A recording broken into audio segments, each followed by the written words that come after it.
Hello, friends. Do you have a moment so that we may discuss our Lord and Savior Minarchy? No, seriously, I'm just kidding. Hi, my name's Rick Robinson. I am the general manager of KLRNradio.com. We are probably the largest independent podcast network that you've never heard of. We have a little bit of everything, and by that, what I mean to tell you is we have news, pop culture, special events, conspiratainment, true crime, mental health shows, drama productions, and pretty much everything in between. So if you're looking for a new podcast home to grab a little bit of everything that you love all in one place, come check us out. You can find us on X under @KLRNradio. You can find us on our Rumble and our YouTube channels under the same names. You can also find us at KLRNradio.com and pretty much every podcast catcher known to man. So again, feel free to come check us out anytime you like at KLRN.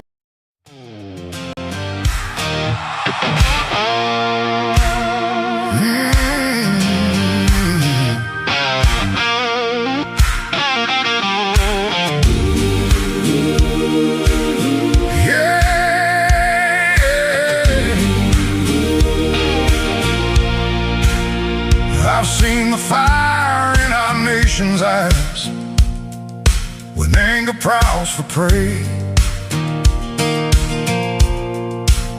I've heard good people draw their lines and call it holy rage, but the cross was never raised to bless the stones we throw.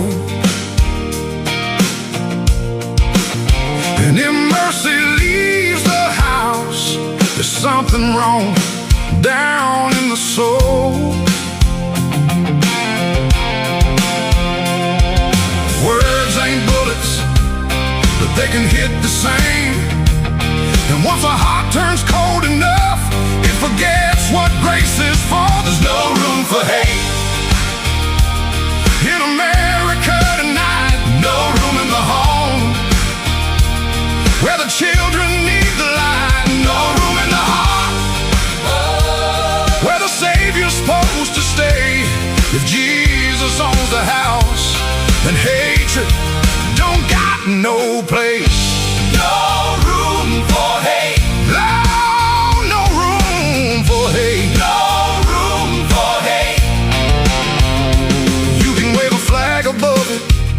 You can quote a verse or two. You can dress it up like justice, till it almost sounds like truth.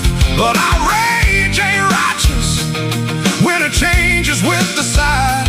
And you can't love your neighbor, treating them like they're downrange.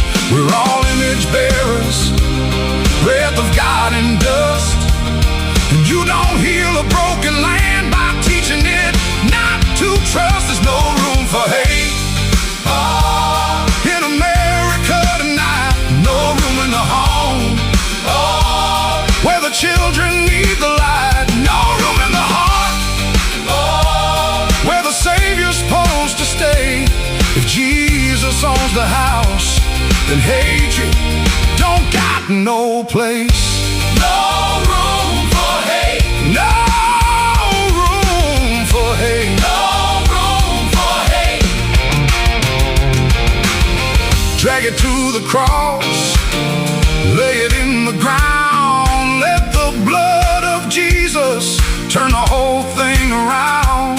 Truth can still be spoken, courage still can't stand, but rage don't get to rule the soul of a faithful man. There's no room for hate in America tonight. No room in the home where the children need the light. No room in the heart where the Savior's supposed to stay. If Jesus owns the house, then hatred don't got no place.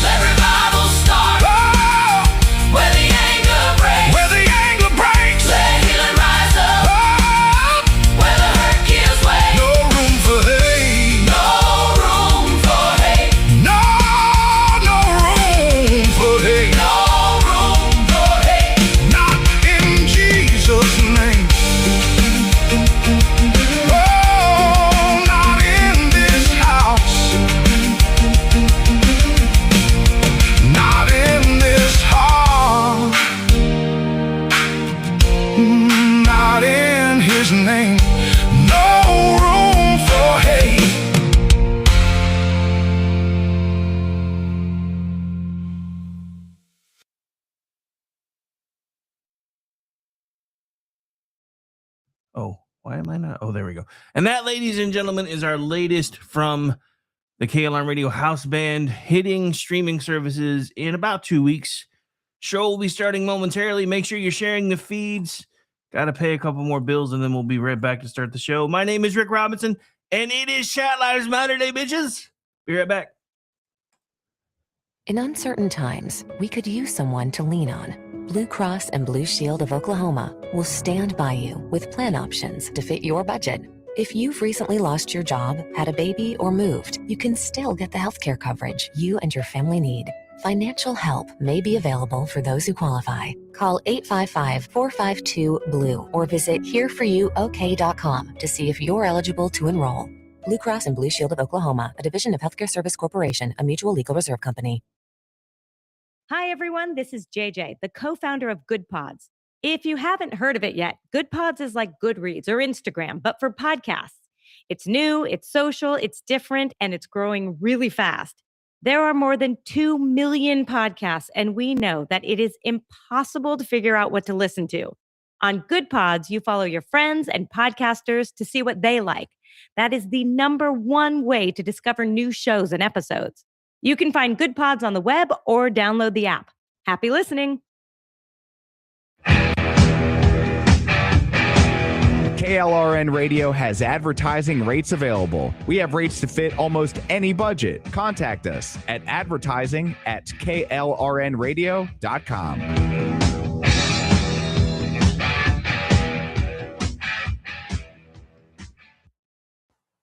The following program contains coarse language and adult themes. Listener discretion is advised.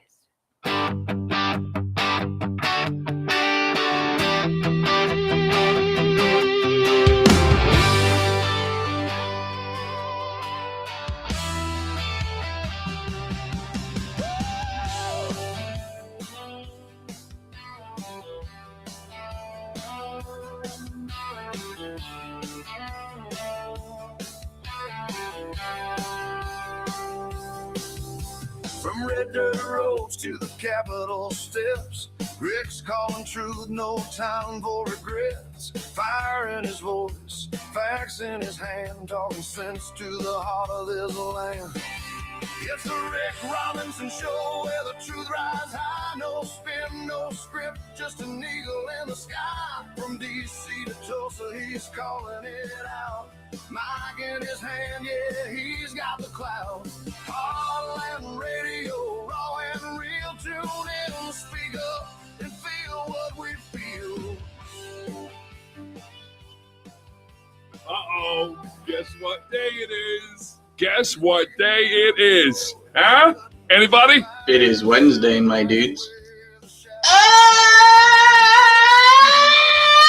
Otherwise known as Chat Lives Matter Day, right here live on KLRradio.com. I am the opening act for Chat Lives Matter Day. We do this thing every Monday, Wednesday, and Friday, starting at noon Eastern time, right here live on KLRradio.com. Don't forget to come back tonight. 7 p.m. Eastern, we have Kingdom and Country Bible Study, followed by the, wait, is this?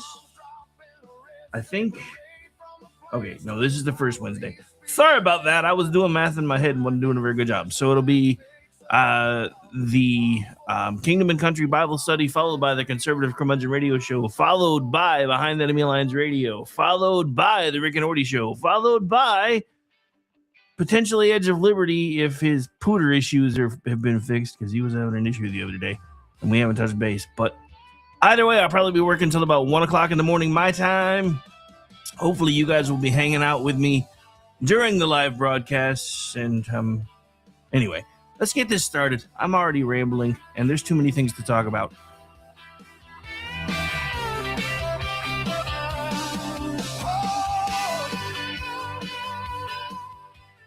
All right, again, welcome into the Chat Lives Matter Day, Hump Day, Wednesday edition of the Rick Robinson Show, right here live on KLRradio.com and available on replay in most of your favorite podcatchers. As a matter of fact, if you happen to find one that we're not on and it's your favorite, email me at rick@klrradio.com and I will make sure we get there. Now, so remember, most of what I do here, I am a one-man show, so sometimes it takes a while for the archives to catch up. So the best place to actually listen and watch is right here, right now. Whether that is on X, Rumble, YouTube, Facebook, whatever your flavor is, I'm okay with it. We try to put it everywhere so everybody can watch it if they want to. All right. So anyway, we are here. We are live, and there's just way too much to talk about. So give me just a moment. I lost my link. Where did my link go? I had a link. Oh, wait, never mind. I know what I did, I think. But now I have to find it because I didn't do it how I normally do it. So where did I... Ever have one of those mornings and you realize you have like 8 million tabs open and you don't need half of them, and you're like, I should have shut all this down before I started broadcasting. Anyway. Okay, so you know what? We're just going to do it again because I don't know where it is. So I don't know what happened to it. So we'll just open it again so I know where it's at. All right. So I've already said where we are and who this is and what we're doing. So we're going to start with breaking news out of Virginia because oddly enough, it fits in almost like it was supposed to be here already because it fits in really cleanly with what we're going to be talking about already today.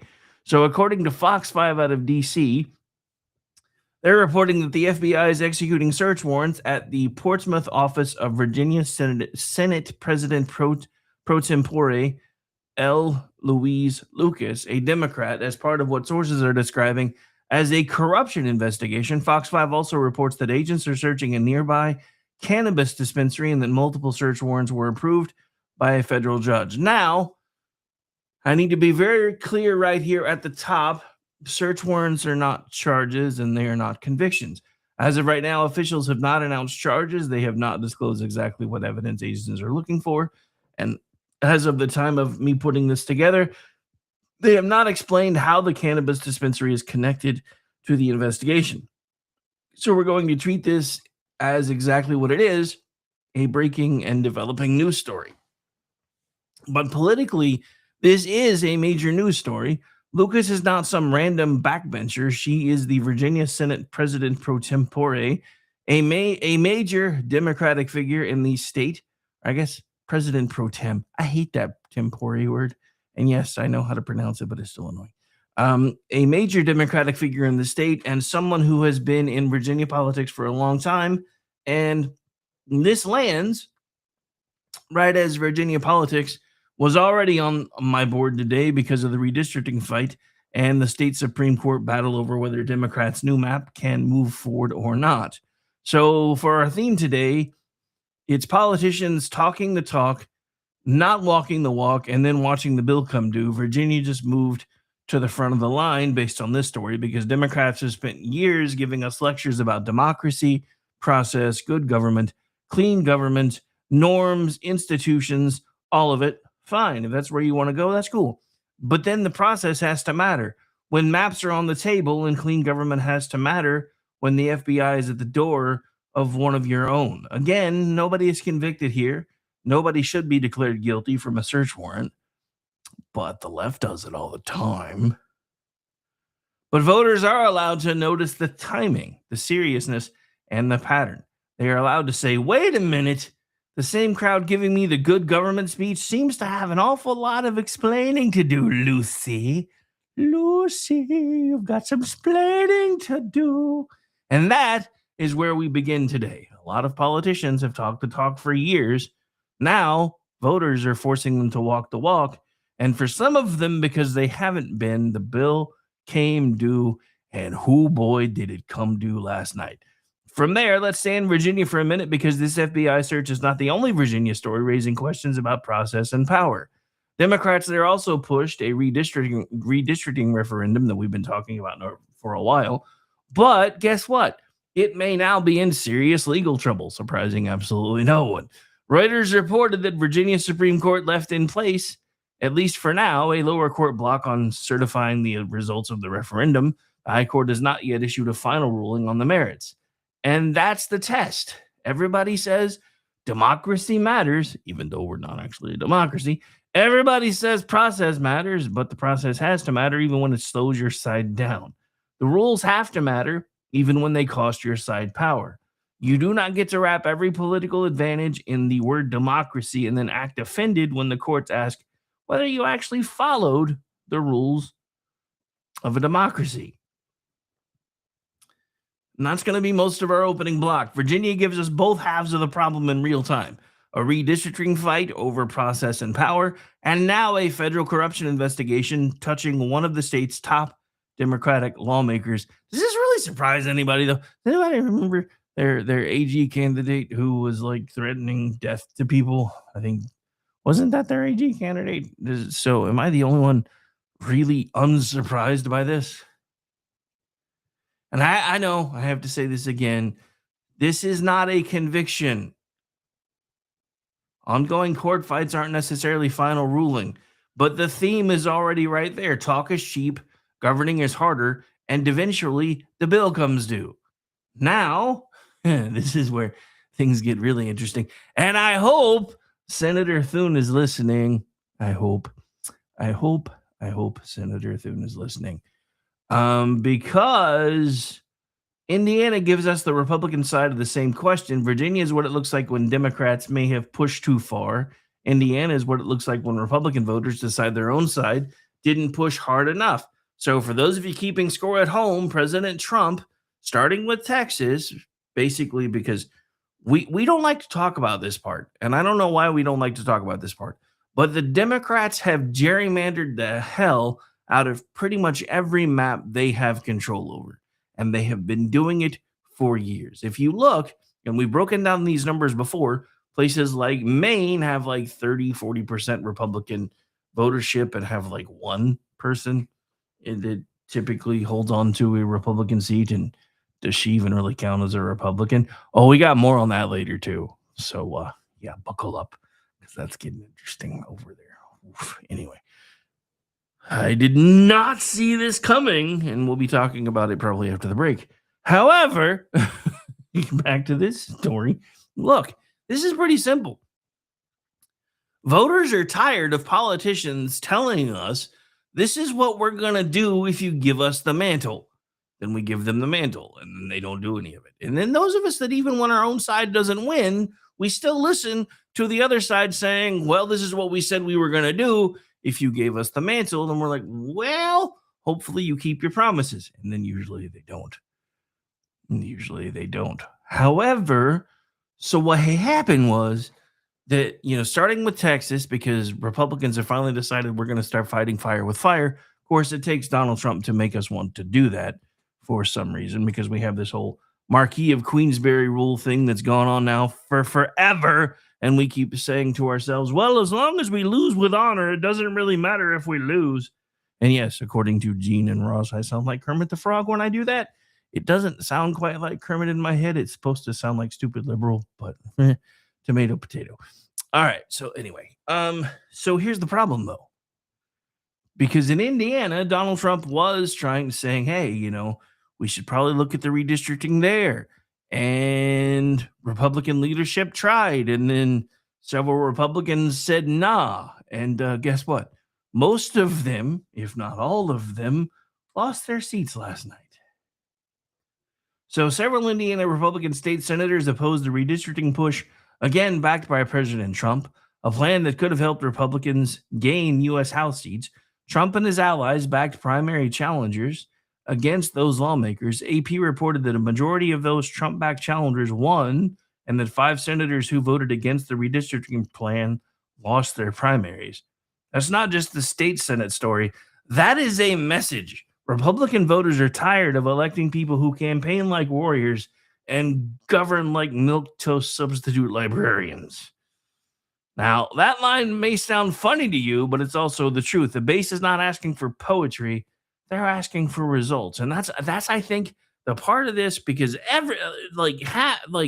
the Thurston Howell the third wing of the Republican Party keeps asking the same question as the Democratic Party. How the hell does this guy keep getting elected?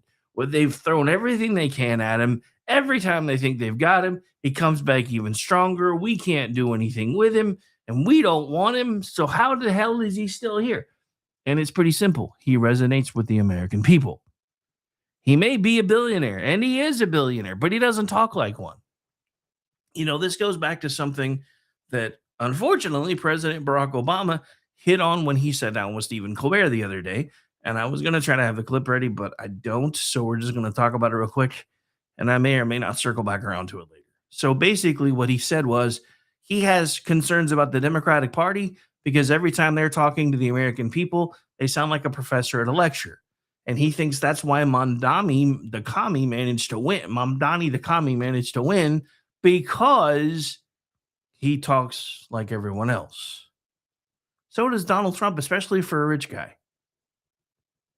He uses very plain language. He doesn't craft his sentences. He just talks. And it drives the establishment on both sides crazy. But again, we as Republican voters, and I say we in the collective sense because I'm actually not a Republican, I'm a libertarian, but I do usually vote with Republicans because libertarians are nuts. And I figured that out the hard way after Trump scared me off the first time, and I was like, I can't vote for this guy, and we got to figure some things out. And then I tried, and then it didn't work. But here's the thing, and this is something that I've talked about now for going on, 16, 17 years. You can only tell voters the stakes are historic so many times before they start asking why you govern like nothing is on the line. And that's what happened in Indiana.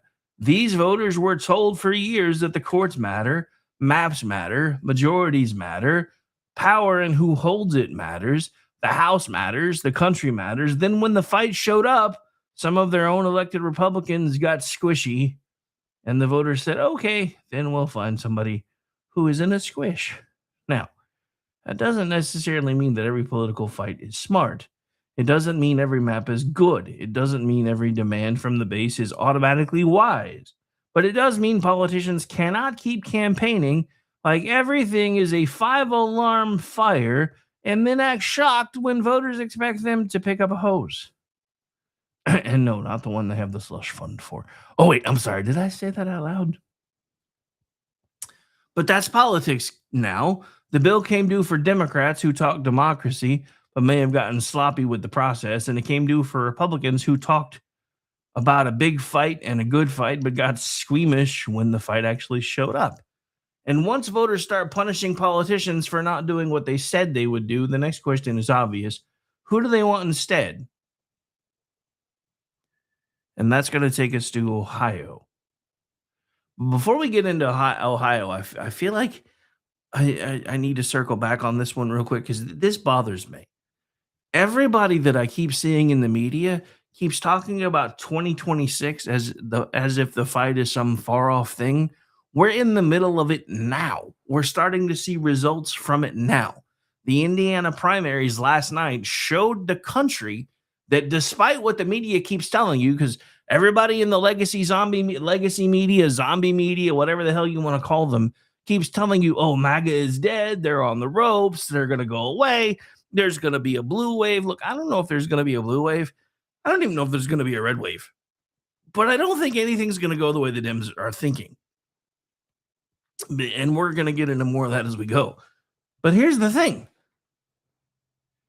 You can't keep talking like 2026 elections are a long way off because now we're within 6 months. Nobody's talking about that part.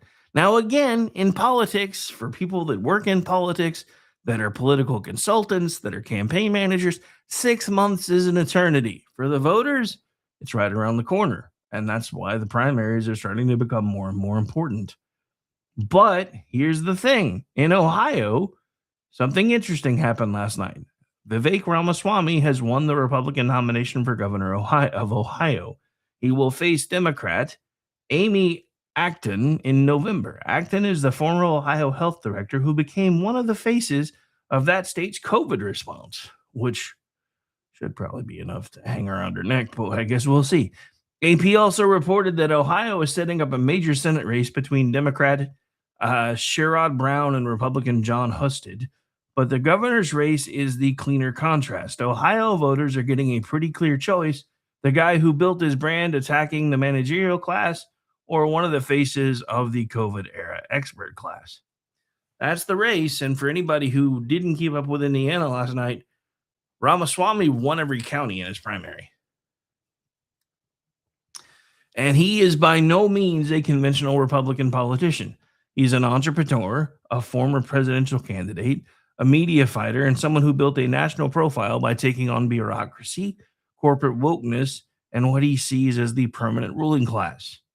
Amy Acton is almost the perfect Democratic contrast. She represents the public health expert, the institutional trust era, the we know best, stop asking questions era, because Democrats think that they should be your parents. The Democrats will present her as a steady and serious. Republicans will present her as a symbol of everything voters hated about the COVID years. And trust me, people still remember the COVID years. They remember the shutdowns. They remember the school fights. They remember the lectures. They remember the people who told them they were selfish for asking questions.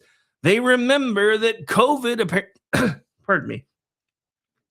apparently had a height requirement because you had to wear a mask on the way to your table at a restaurant, but once you got seated, it didn't really matter because I guess COVID has a height restriction of below 4'11" or something. If you're 4'11" or below, you're probably fine. Zelda, that means you probably never had to put a mask on, but who knows? But they remember all of this. They remember being told they were selfish for asking questions, for still wanting to go to church, and being arrested for outdoor activities, when in reality, with everything we now know about COVID, being outside and in the sunshine was probably one of the best things that you could have done. But hey, what do I know? That does not necessarily mean that Acton cannot make her case, because I'm sure she will. And let's face it, pretty much anywhere anymore, Democrats always stick to their guns. Now, unlike a lot of Democrat strongholds, Ohio is not necessarily a place where they can put a D on a glass of water and run it and it wins. But this is not a foregone conclusion. So the other thing that Democrats probably understand is that Republicans are not necessarily just going to let her run as another generic candidate because she's got a lot of baggage from COVID. This is going to be a fight over whether voters want to reward the bureaucracy or move past it. I don't live in Ohio, but as a not fan of bureaucracy like ever, I'm ready to move past it. How about y'all? And that matters beyond Ohio because Democrats want everything to be about Trump. That's their comfort zone. If every race is about Trump, they know the script. But the problem with that is this: they are still running on the past, not the future. And they are hoping that hatred of Trump is going to bring enough Democrats to the table. And it didn't in 2024. I don't know if it's going to in 2026 either.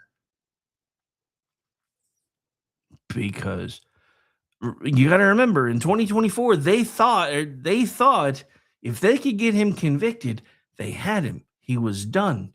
And they thought they got him over and over and over again. But just like Inspector Gadget and the Claw and Dr. Claw, that never really worked out for him either. And no, I'm not necessarily saying that I viewed Trump as Dr. Claw himself, because I don't think he's nearly as evil as the Democrats have painted him to be. I don't know him well enough to speak personally about what type of person he is, but I know people who have known him and have worked with him, and they tell me that he's a pretty amazing person behind the scenes, and the same guy you get in front of the camera is the same guy you get behind the camera. And I don't know very many people that can say things like that anymore. All right, so we are going to take a break. We're at the bottom of the hour. We're going to keep this rolling on the other side of the break, though. So again, I want to thank everybody for taking the time to hang out with us. Whether you are listening, watching on YouTube, Rumble, Facebook, X, make sure you're liking the feed. Make sure you're subscribing to the feed. Remember, subscriptions don't cost you anything most of the time on X or Rumble. And we're not there yet anyway, which is why we need your help growing the platform. They tried to quench the fire, drown it all in chains. tried to break our will and wash away our names, but every spark they buried only fed the flame. Now the cry of freedom's roaring through the rain. Hear the cry of freedom on the winds of change. Every voice united, breaking every chain. We were born to stand and never bow again. Let the fire of liberty forever reign. Forever reign.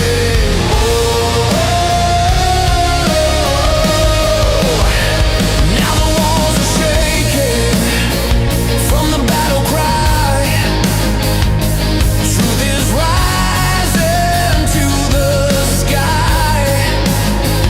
Every soul that ever felt the weight of chains feels the fire of freedom in their veins. No more chains, no more lies. Hear the thunder as we rise. Freedom's call won't be denied. Now the fire burns worldwide.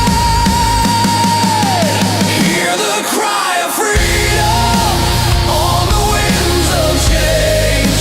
Every voice united, breaking every chain. We were born to stand and never bow again. Let the fire of liberty forever reign. Let the fire of liberty forever reign.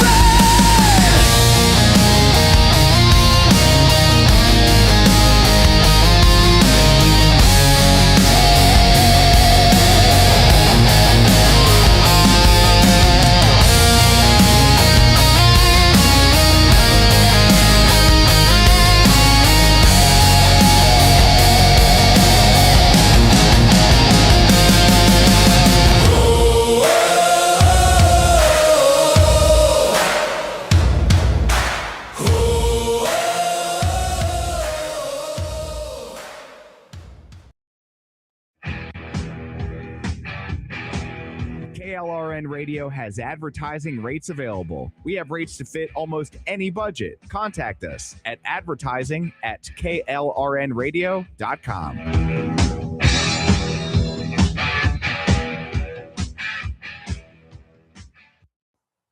The following program contains coarse language and adult themes. Listener discretion is advised.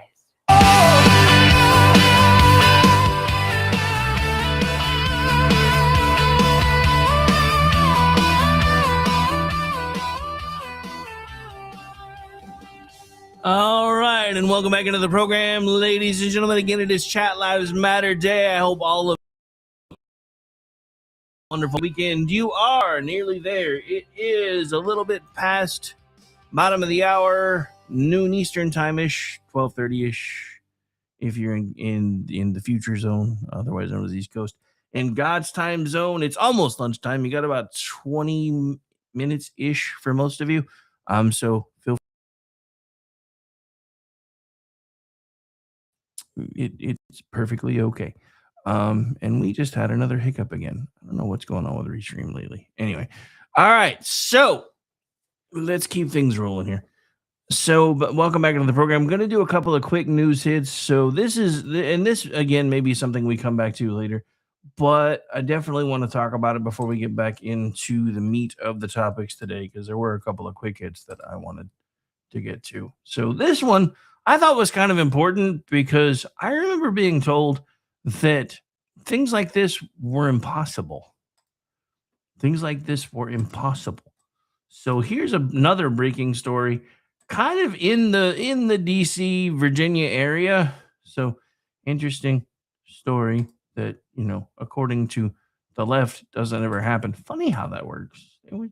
These things are impossible. They can't. But yeah, watch this. Members of the Washington, D.C. Police Department are on administrative leave tonight after an internal affairs investigation into the alleged manipulation of crime statistics. Washington Post reporting they are facing termination. The District Police Union is welcoming that decision, saying the move marks a long overdue step toward justice and the restoration of integrity within the department. Members of the Washington, D.C. Police. Okay, so here's the problem with this, folks. Yes, it's good that they are getting to the bottom of these people. You know, for those of you who don't know what I'm talking about, we're basically talking about the whole Comstat process, which was first made a big deal in a show called The Commish back in the day, and then was kind of a big deal with Blue Bloods that ran for a long time. But everybody keeps saying that those numbers are entirely impossible to fudge. Well, as soon as they start using language like that, you should be very concerned. The other thing is, there's a reason these things are happening. When the mayor of a city says we want this stuff to look better than it, because trust me, the cops weren't doing it on their own. Somebody with rank on their collar said this needs to happen. Somebody with a higher rank on their collar said this needs to happen. And it probably started with someone who serves at the pleasure of the mayor being told these numbers are unacceptable, do something about them. But then had their hands handcuffed with their own equipment while trying to do something about them. So while it's good that I think we're finally starting to get to the bottom of some of this stuff, there's a lot more there than anybody wants to admit. Just saying. All right, so now we're going to move to, I think, where are we going to go next? I had these things bookmarked in a particular order. That's not the one I wanted. Yeah, you know what? This is another quick hit, so we'll just do this one. Hang on. So you remember that Maine Democrat dude with the Nazi tattoo that everybody's been having a cow over? And I've just kind of been like, is it really that big a deal if that's who they want to vote for? Well, because I don't live there and I don't really have a say in it, but I got to say this. I had no idea that the Democratic Party in Maine had intended on running Barney from The Simpsons, but here we go.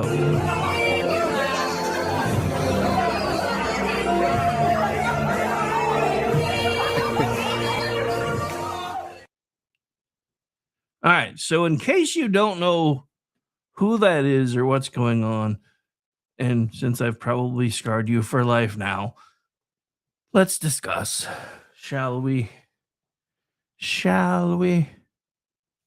So that's Graham Plattner, Democratic candidate for Maine in, I believe, the Senate. I think. Hang on.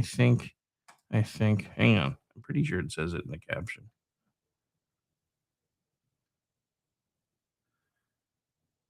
Yep, the Maine Democrats want this man to be a United States Senator, and the first thing I thought of when I saw this video clip was, oh my God, it's Barney from The Simpsons without a shirt on. But hey, if that's who Maine wants, who am I to judge?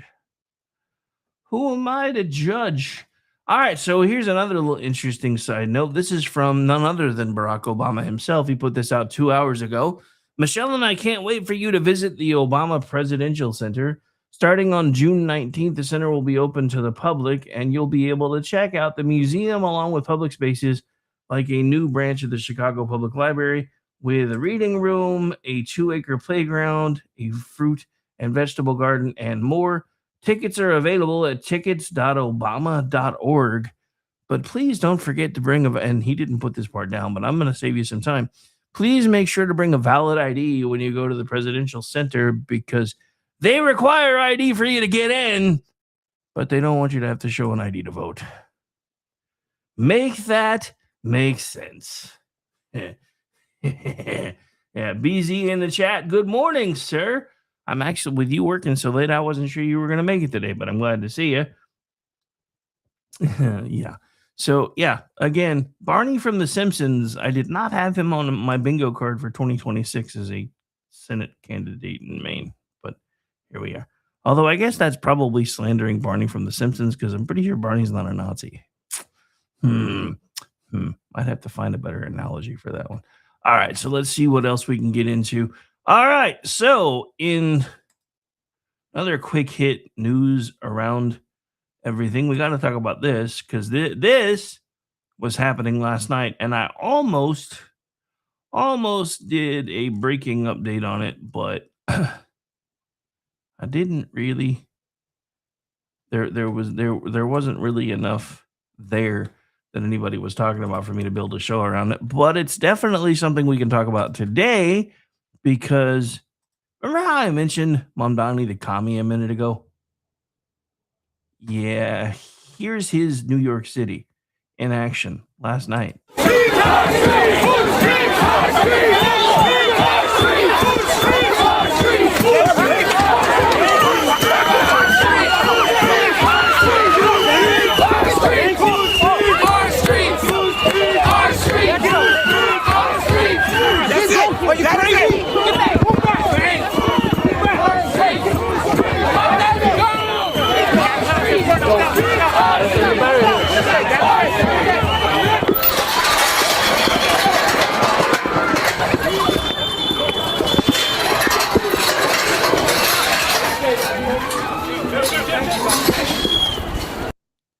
All right, so correct me if I'm wrong, but does that seem like a peaceful protest to you?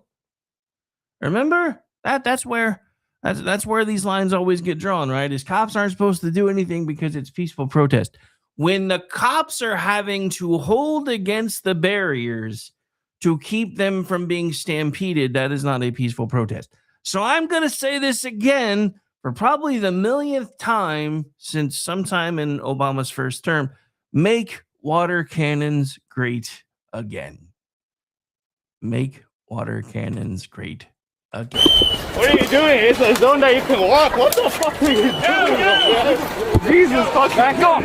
For what? Go fucking back! Go back! Go back! Go back! That is it! That is it!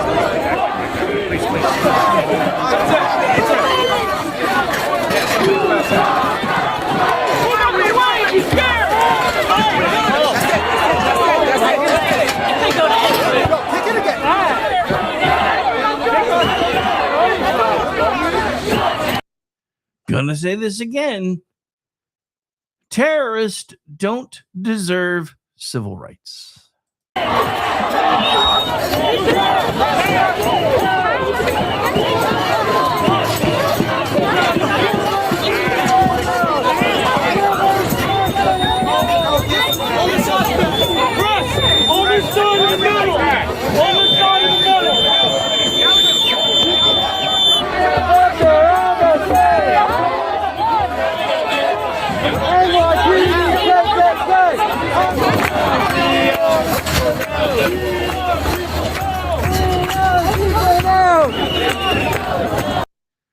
Thanks, Obama.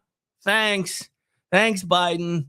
You guys, BZ and I talked about this the other night, and I keep asking myself the question: because remember, this is supposed to be our 250th birthday, and I keep asking myself, is there anything left to save? And then I look at stuff like this, and I'm like, we have become so afraid of these very vocal minority people that just want to go out and kill people and break things and say that it's peaceful protesting that we don't want to do anything about them. And look, I get it. Remember, I live in Oklahoma. The entire story of my state is about people who broke the rules and did what they wanted to do. We as a people say all the time that we want rules in public and then do things differently behind closed doors. And I understand that. But there still has to be some semblance of a civil contract. Because the problem is the rule of law only applies when both sides agree to follow it. And one side, more and more, is being told that they don't have to follow it. It's not a big deal if they do these things because they're just venting. Their life hasn't been easy. their life hasn't been fair, which is crap. Because most of us do the right thing all day, every day, no matter who's watching. And then we watch all these people doing whatever the hell they want to do, whenever the hell they want to do it, going in with flash mobs, mugging stores, and just emptying them out like locusts. Hell, I saw a story the other day that an alderman out of Chicago is trying to sue Walgreens for leaving because they can't afford to keep the store open because they keep being robbed. It's because of stuff like this.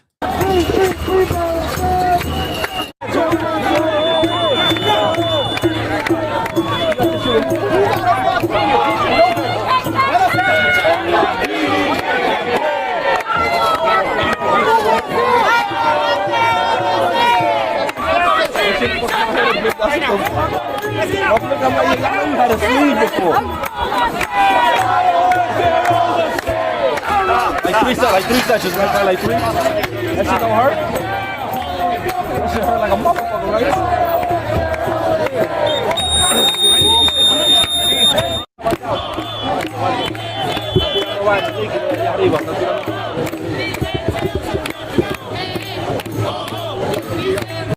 Okay, so I don't actually know what's going on in that part of it, so I'm probably going to pull away from this now.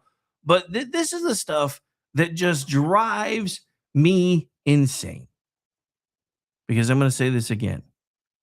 There has always, up until now, been a social contract in this country between most of us and our government that we are willing to follow the majority of the rules. And I understand how crazy that sounds when you realize how this country was founded, how a lot of different things that happened because there were rules for war when we tried to secede from Great Britain, and we said, rules? War? Who needs those? Let's just go stab them all in their sleep. I get that. I really do. So I can see both sides. But the problem is, when this is the result, there has to be something that we can do. There has to be something that we can do. There should be no reason. Because my first question is, does this group of people that are supposedly protesting, did they procure a permit? Because if not, guess what? Based on current New York City ordinance, that is then therefore an unlawful assembly. There's a reason we have these policies and procedure in place. It's so that, one, if something goes sideways and there's a permit holder, guess who gets put on the spot for the bill, for all the things that get broken, for the police overtime if it's required, for all those different things. There's a reason they want a paper trail. But there's also a reason why Mom Donnie no longer seems to want that paper trail. Because let's not forget, he's one of those people. And I don't say that in the racist sense. I'm saying he is one of those people. He's a Muslim. And I'm sorry, there's no such thing as a peaceful Muslim. There are Muslims who don't practice, and then there are Muslims who want you dead. And then eventually the Muslims that don't practice go, oh, it's almost caliphate time. Let me get in on this. I need my 72 Virgils. Right? BZ in the chat. Permit? They don't need no stinking permits. And look, I get it. Again, trust me, I understand how this sounds as somebody who for the most part, tries to be a free speech absolutist.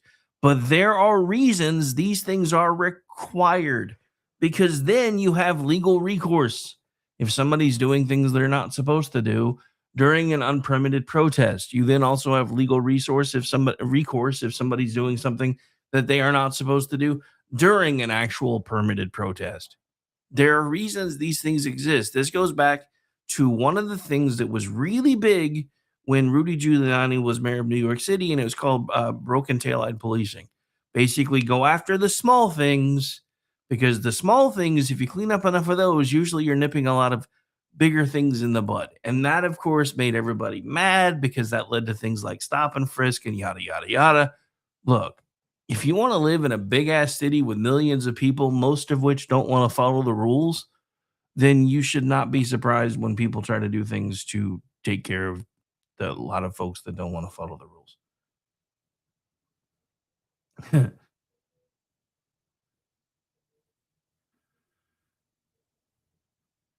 Yeah, broken windows, broken taillights. But that's always been a thing. It's always been go after the low hanging fruit because a lot of times when you go after the low hanging fruit, you find something else. As somebody that used to do this kind of work, this is one of the things that drives me nuts about the media. I'm so tired of always hearing them talk about how there's routine traffic stops. First of all, there's no such thing as routine traffic stops. None. But a lot of times when you stop them because they have a headlight out or a tail light out or their tags a few days out or their tag light is out, you typically find something else. And that becomes important because by using the low hanging fruit that you have access to, you are stopping a lot of other crimes from being committed. But of course, since the cops are now the bad guys and the cops are the Nazis, hell, you heard it in that video. NYPD, KKK, make these assholes go away. I'm pretty sure that's what it said. It was kind of muffled, but I'm pretty sure that's where they were going. But yeah, so anyway.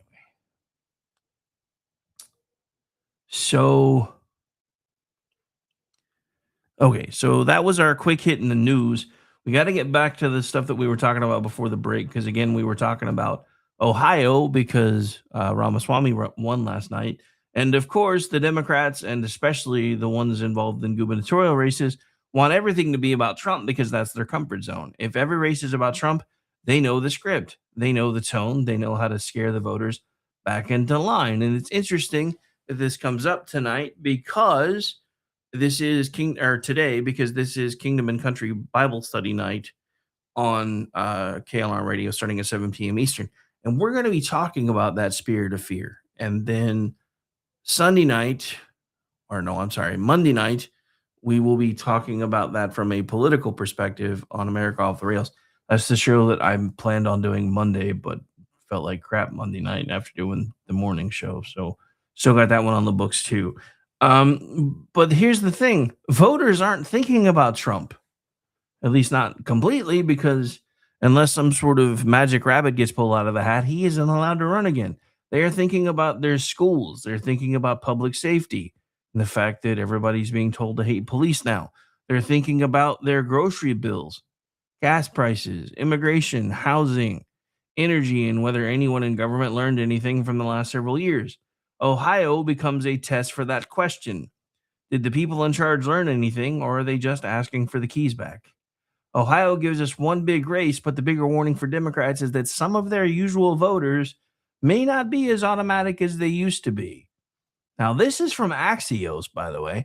Axios reported this week that Republicans see an opening with black voters, especially as younger voters become less tied to traditional party loyalty. Red State framed that as legacy media finally being forced to notice what right of center outlets like this one have been talking about for years. Black voters, especially younger black voters, and especially black men, are not behaving as predictably as predictably democratic as they used to. Now, we can't overstate this. The story is not that black voters are suddenly Republicans, because they're not. The story is that some voters, Democrats counted as automatic, are starting to look around. They're starting to take a little tiptoe off of that voting plantation that the Democrats have built for them, which is honestly the biggest reason you're seeing them have a meltdown over what's happened with the Voting Rights Act in Louisiana.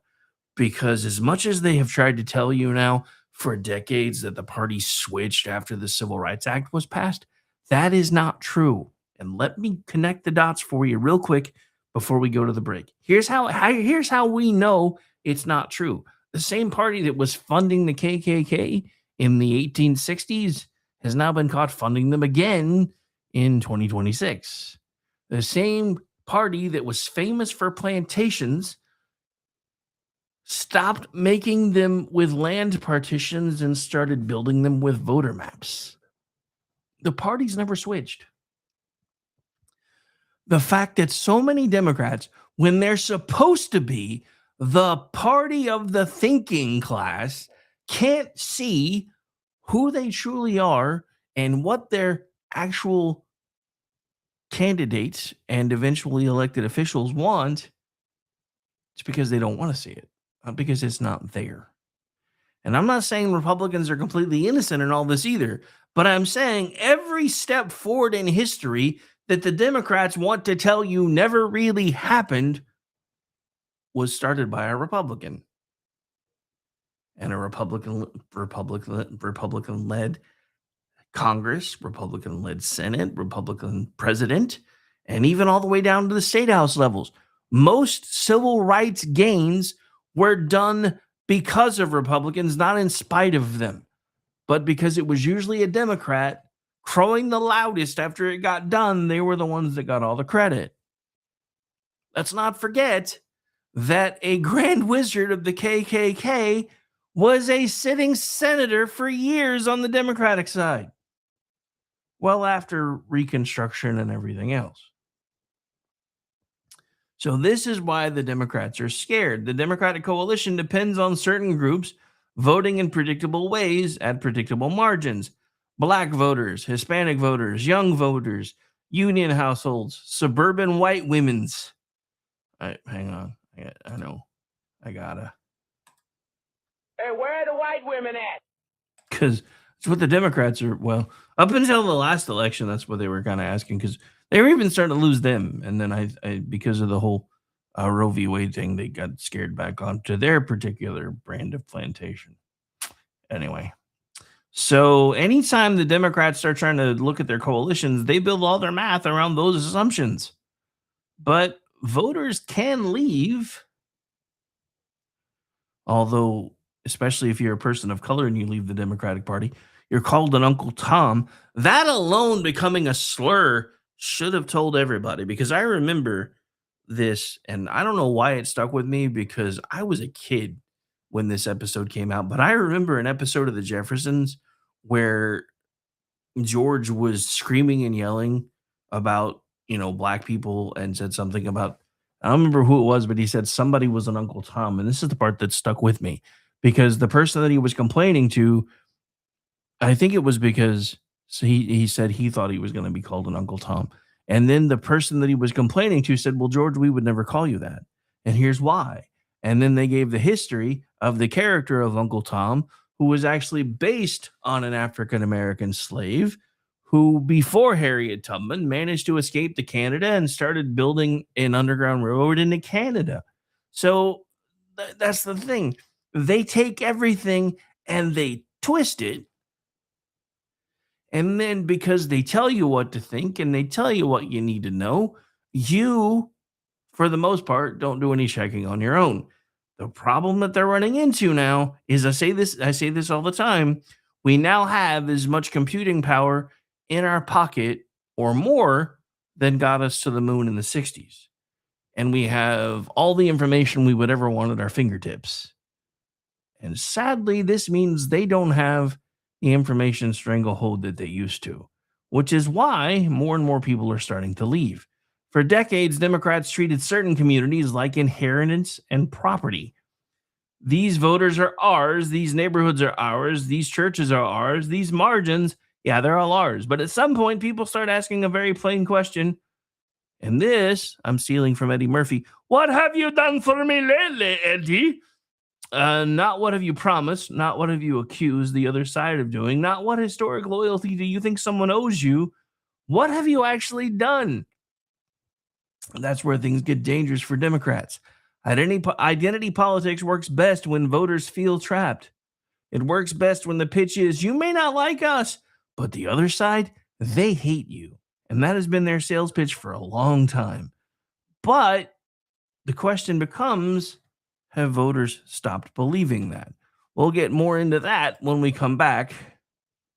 Again, my name is Rick Robinson. This is my show, and it is top of the hour, so we do have to take a break. Stay tuned. Make sure you're sharing out the feed. Hey, I see a Denny siding in the chat, and we're going to get this rolling here. So be right back. Hello, friends. Do you have a moment so that we may discuss our Lord and Savior Minarchy?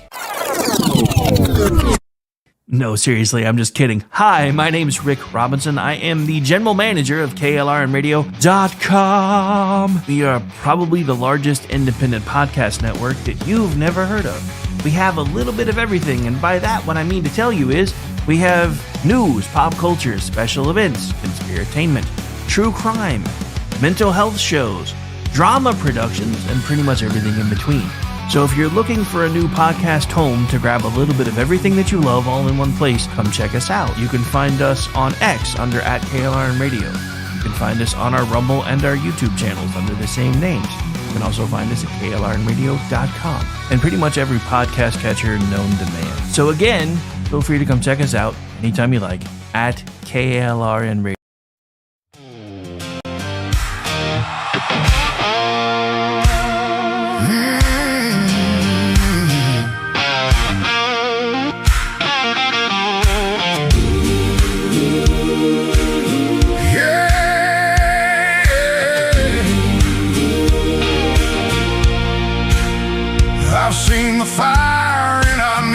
Eyes when anger prowls for prey. I've heard good people draw their lines and call it holy rage, but the cross was never raised to bless the stones we throw. And if mercy leaves the house, there's something wrong down in the soul. Words ain't bullets, but they can hit the same. And once a heart turns cold enough, it forgets what grace is for. There's no room for hate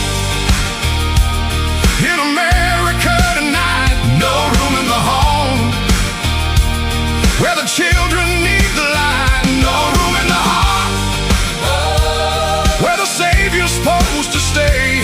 If Jesus owns the house, then hatred don't got no place. No room for hate.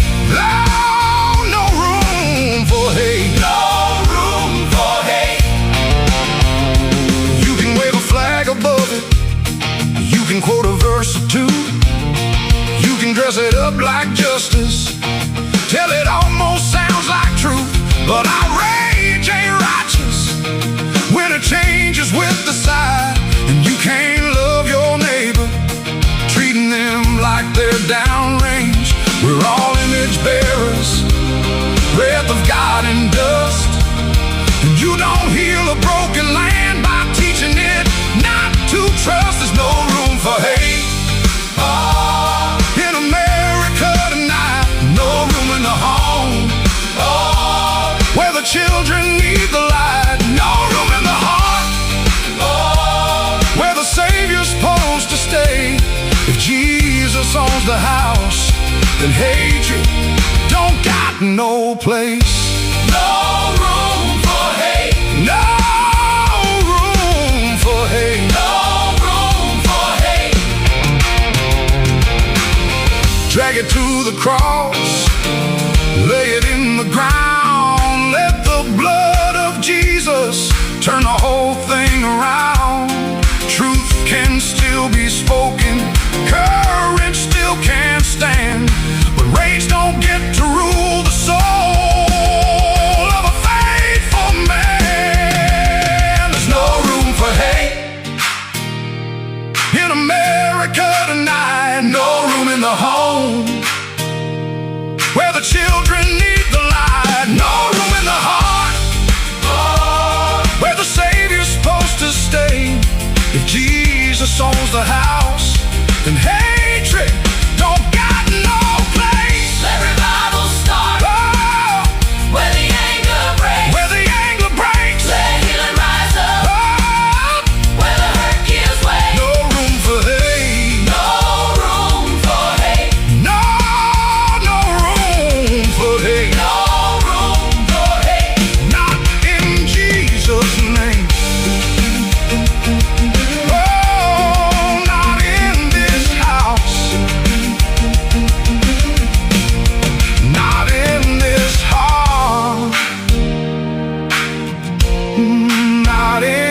his name. No room for hate.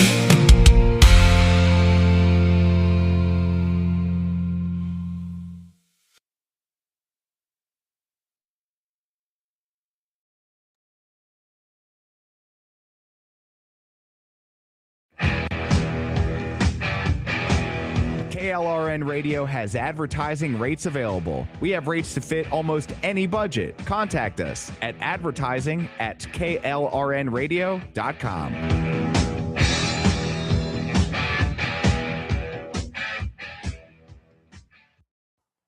The following program contains coarse language and adult themes. Listener discretion is advised.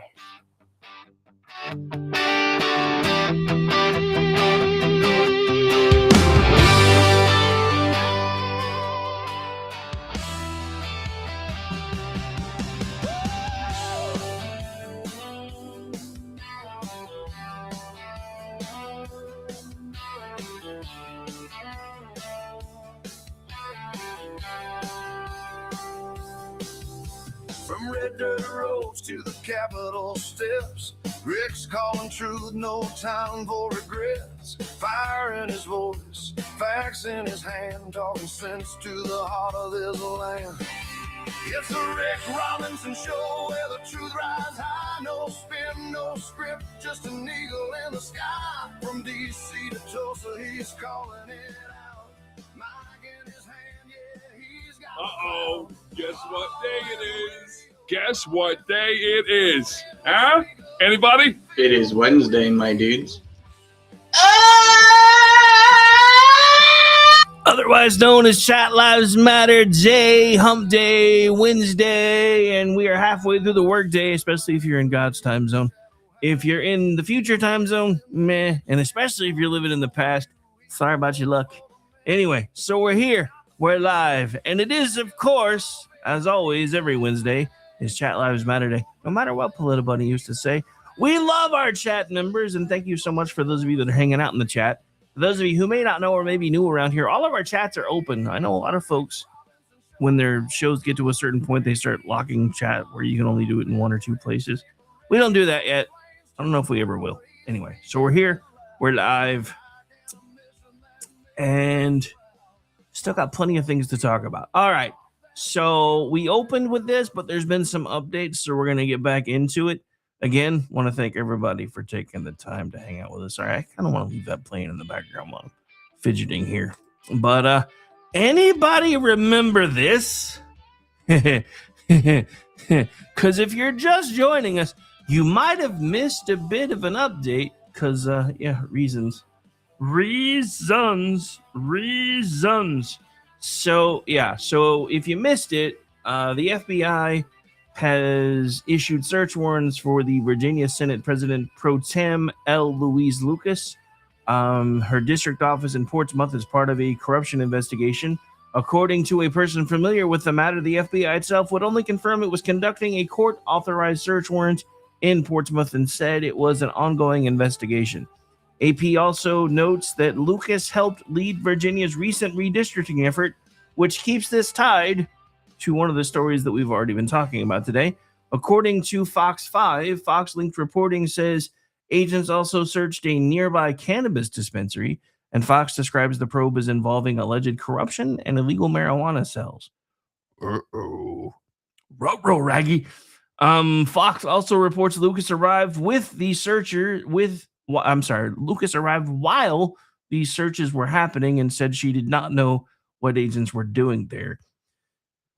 Still, there have been no charges announced at this time. The exact target scope of the investigation is not yet public knowledge, and we are not saying that she's guilty of anything because it's only search warrants, but that's because we try to be better than the left. Anyway, so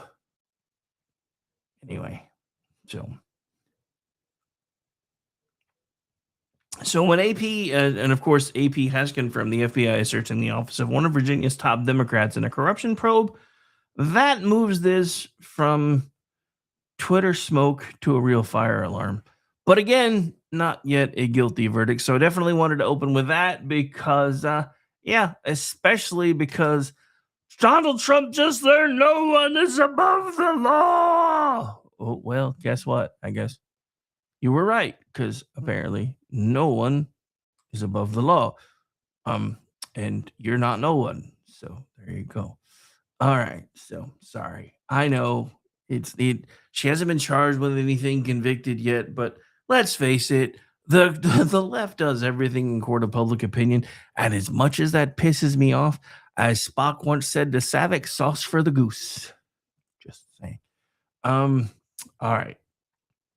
So back to this, because before we went into this and we went to the break, we were still talking about the black voter peel off. And that's because they're tired of the same old sales pitch. But this goes back to what I talked about in the beginning of the show. Politicians promise us things all the time and then never deliver. And look, I don't expect them to deliver on 100% of their promises, because I understand how the world works. If politicians actually fixed everything that was broken that they claimed they were going to fix, they would put themselves into a state of obsolescence. If government actually did its job, we wouldn't need them anymore. And for those of you who don't know what obsolescent means, it means outdated, but still a little useful, not completely obsolete, is basically the layman's definition for that word, to try to break it down as best I can. But again, because voters are starting to not believe the whole we're the best option for you and these people hate you, or that if they decide that their long-term issues with grocery bills that they've been facing now for years matter more, especially because nobody's talking about the fact that one of the things that we're starting to slowly see come down is the cost of beef.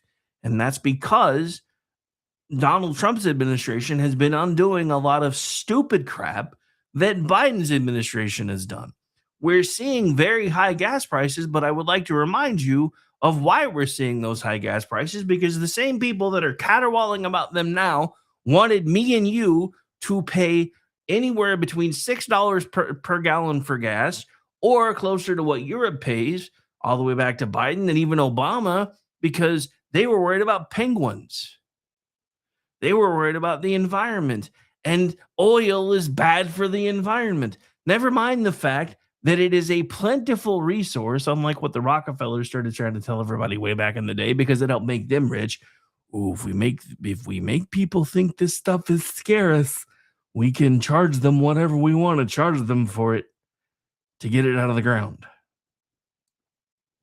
But look, I don't like seeing oil by the barrel at $100 either.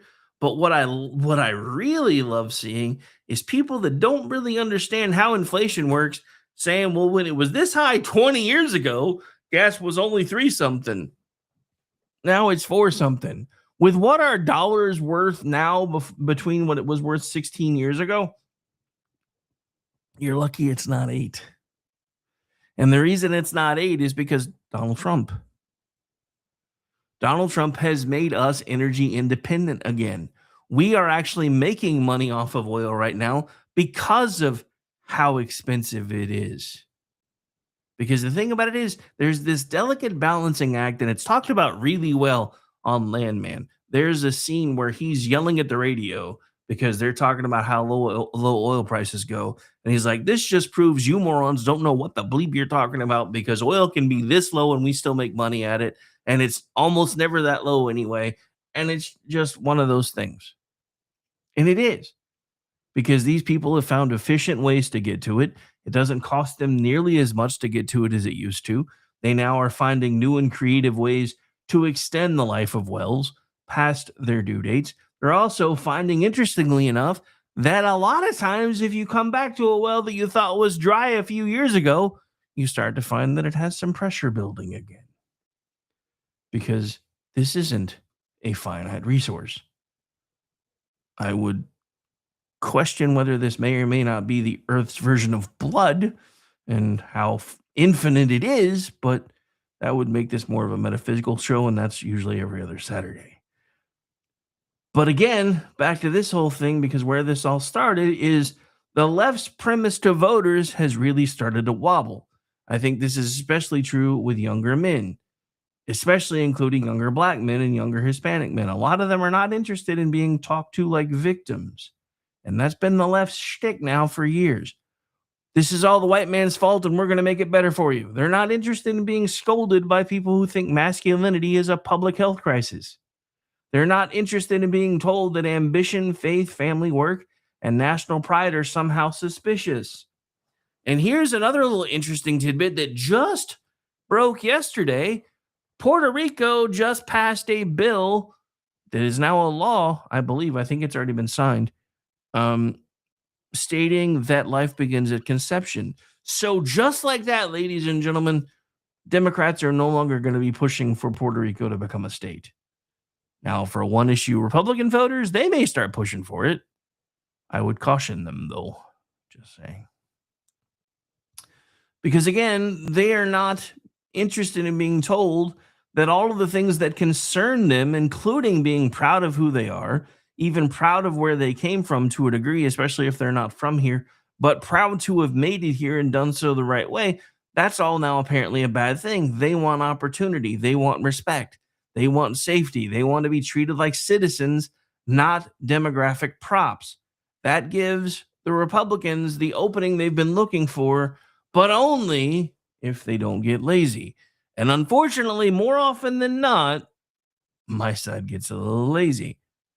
Which is odd when you think about it, really, because we're supposed to, every time everybody jokes about election day, well, our side will show up later because we got to work. But then when it comes to this kind of stuff, it's like, we'll just kind of phone it in. Anyway, so a voter becoming available is not the same thing as a voter becoming yours. You still have to earn it. You still have to show up. You still have to talk to people like human beings. You still have to offer something better. Then at least we're not those guys. But again, the opening is there. The question is, are the GOP going to be able to capitalize on it? Do they understand enough about what's going on to be able to capitalize on it? Or do they even care enough to try to capitalize on it? And I'm going to say most of the establishment, probably not. Again, Democrats talked for years like they owned entire communities because they felt like they did. Now, some of those voters are acting like free people because they are. And it looks like that bill might be about to come due for the Democrats, too. And this is where politics gets real. People don't live in polling charts. They live in neighborhoods, towns, cities, and public spaces. That's why the next bit we're going to be talking about is we shift a little bit local here. That's why this matters, because the Oklahoma public safety story matters. Here in Oklahoma, the Arcadia Lake shooting is now even worse than the first reports. AP reports that one person has died. 22 others were injured by gunfire or shrapnel after a shooting at a weekend lakeside party in Edmond. Police say the party was promoted on social media, drew young adults, and was held at a public park pavilion without a required reservation. Authorities believe the violence began after a fight, and no arrests have been made as of this report. That is not just a crime story, that's a community story. A public space, young people, a crowd, an argument. Gunfire erupts, bystanders hit. Now we have a young woman who's no longer with us. People do not want a 5-point academic explanation when shots are flying at a public gathering. They want to know someone is in charge. That's not unreasonable. That's not extreme. That is not some dark authoritarian impulse. That's just actually how civilization works. Can your kid go to a lake? Can your family go to a public event? Can young people gather without chaos taking over? If what we saw in New York City last night is an indication, probably not. Can law enforcement respond? Will they bother to respond? Can communities enforce basic standards before everything goes sideways? The political class loves to leave the arguments in abstract terms and using abstract language. They love stakeholders. They love root causes.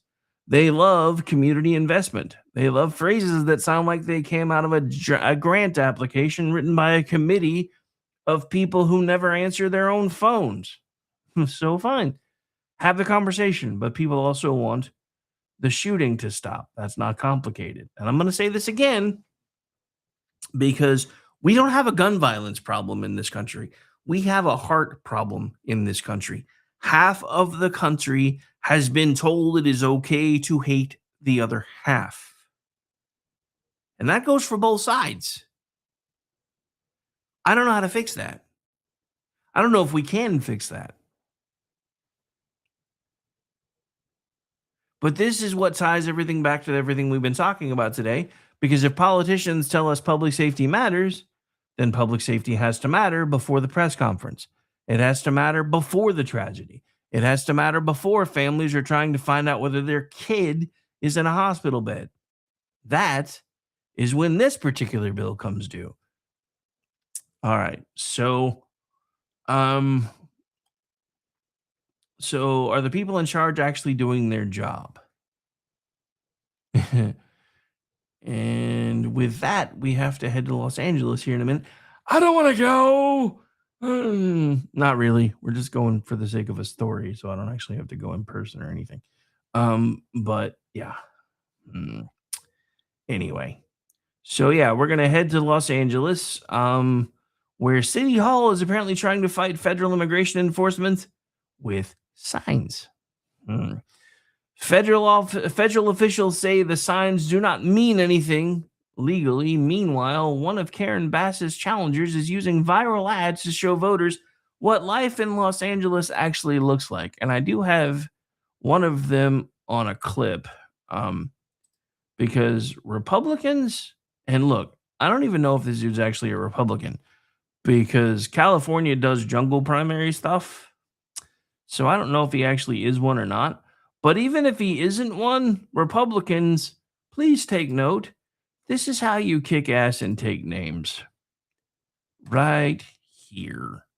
Because this is an amazing video, and it only runs for about 1 minute and 40 seconds.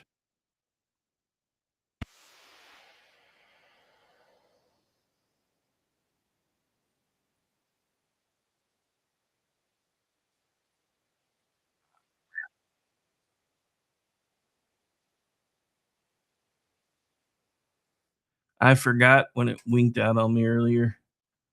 It's only picking up my mic, so hang on. I gotta do some tweaking, and not the fun kind.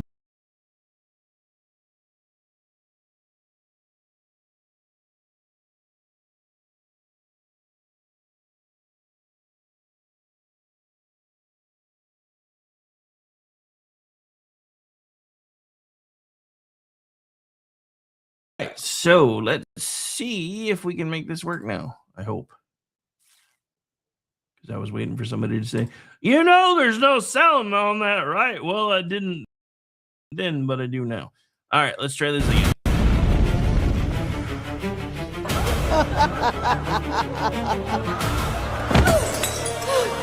Please, I'm begging you. There's homeless drug addicts in front of the schools. My children aren't safe. Look, if you were a transgender migrant, I could get you a free pussy. Let's move the drug addicts closer. Bass already solved crime. I endorse her. Next!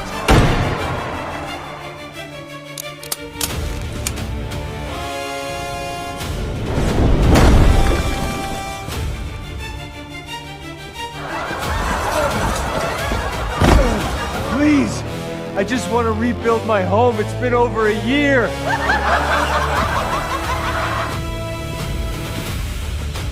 Mom, look!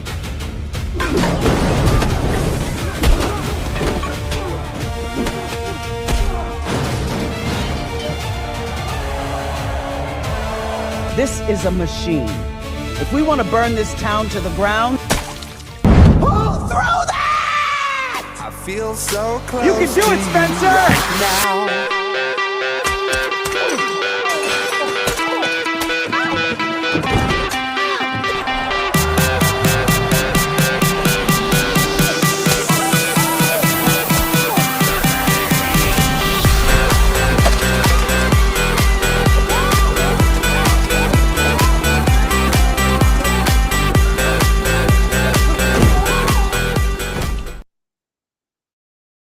And I'll be honest, LA is worth saving. So is Califailure or Commie Failure, whatever moniker you want to give it.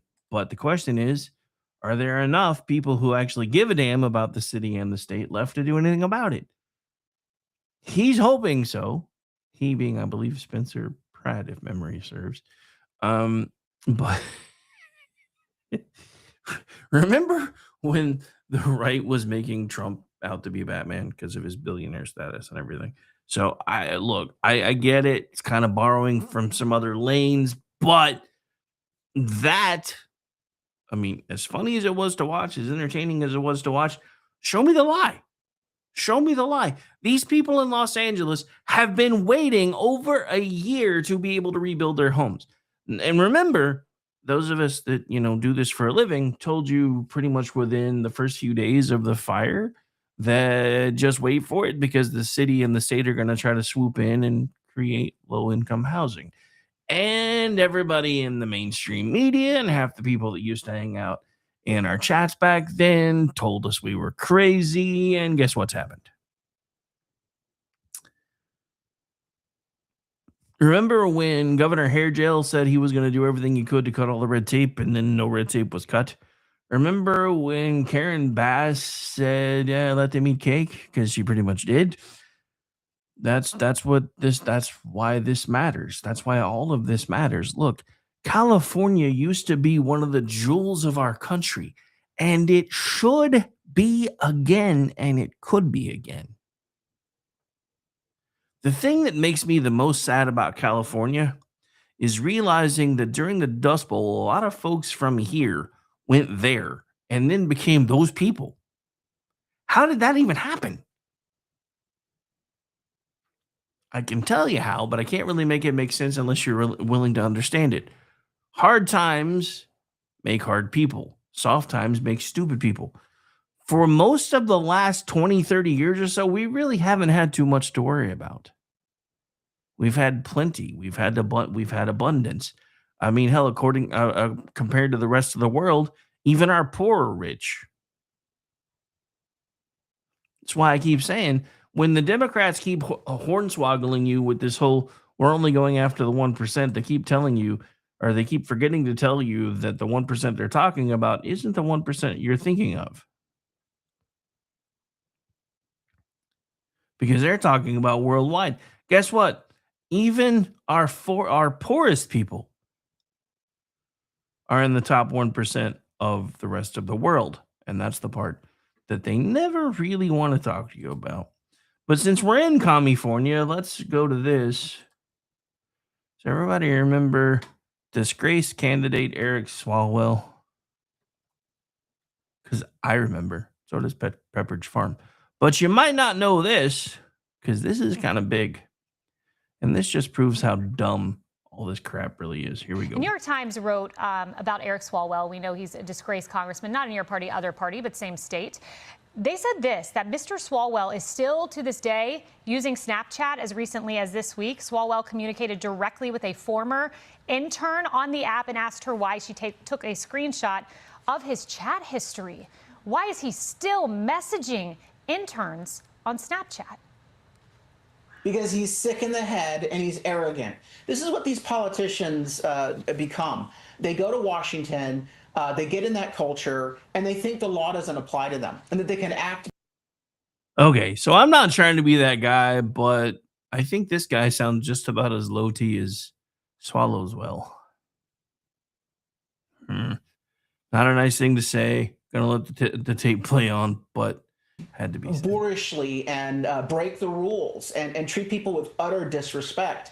That's the epitome of the Washington do as I say, not as I do culture. But the reality is also that the Democrat Party protected him.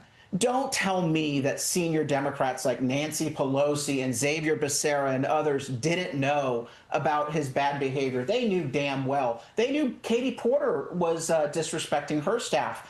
But they protect their own as long as they are useful. When Democrats got worried that they were going to get locked out of the governor's race in this primary, they decided Swalwell and Katie Porter were no longer useful to them, and that's why they released the damaging information. It's corrupt, Kaylee, and they know that they protect these bad actors until they're no longer useful. And I'm going to say that again for those of you that might have missed it. The only reason Swalwell got thrown under the bus is because he wasn't useful anymore. They thought that he was going to get them locked out of the primary because California has a jungle primary, which means it doesn't matter what the letters are behind the names of the top two vote getters. the top 2 vote getters, whether they both be D or both be R, or even a mix somewhere thereof, they still get to go to the primary. Or not the primary, but the general. So they thought Swallowswell was going to lock them out.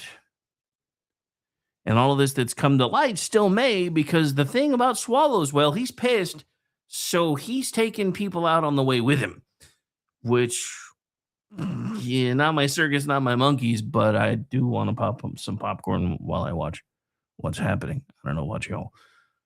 All right, so we've got plenty of stuff to get through still. Hell, we may not even get to a lot of the stuff that's on my in my notes for the day because I over-prepared, which sadly is kind of my thing anymore. It's funny, I used to make fun of G for coming and doing a show with like 20, 30 pages of notes. Then I started actually paying attention to the notes that I was taking, and it winds up being 20, 30 pages of notes.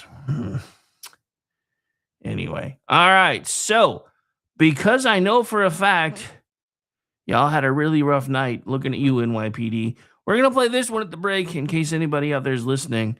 A lot of us still care about our first responders. And here's one for you guys. We'll be right back.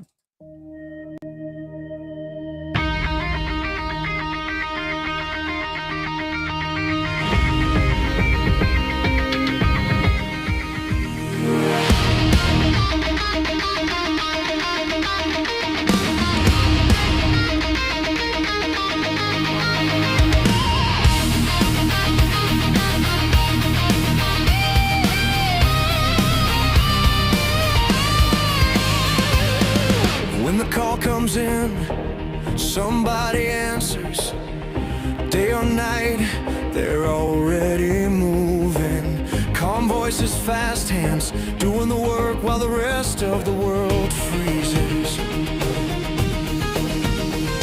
From a headset to a truck, from a badge to a door, they don't stop to count the cost.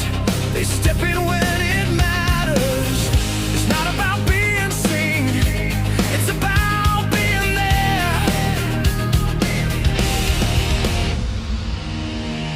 They're holding the line when the lines go dead, standing their ground when the world goes dark. They're the calm in the chaos, holding the line through the fire, the flood. When everything falls, they don't ask why, they just answer the call. Always standing in the gap for us all. Before the sirens fade, before the scene is clear, someone's already making sense of the moment. Keeping people alive, keeping things from getting worse. Some run toward danger, some stay behind and hold it together. Different roles, same weight, same promise to show up.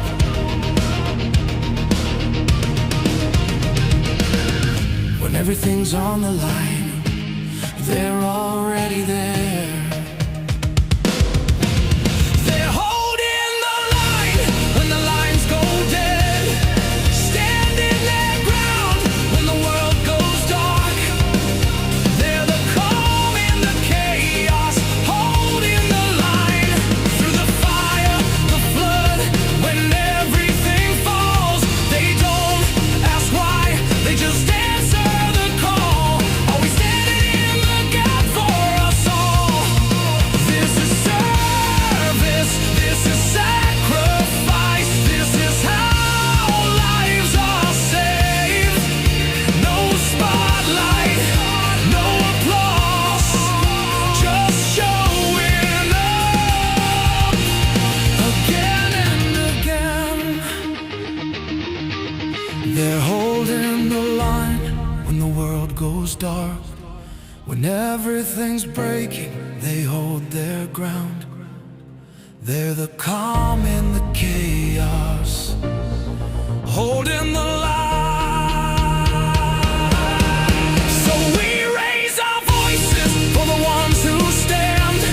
Every voice, every badge, every helping hand. They don't ask why,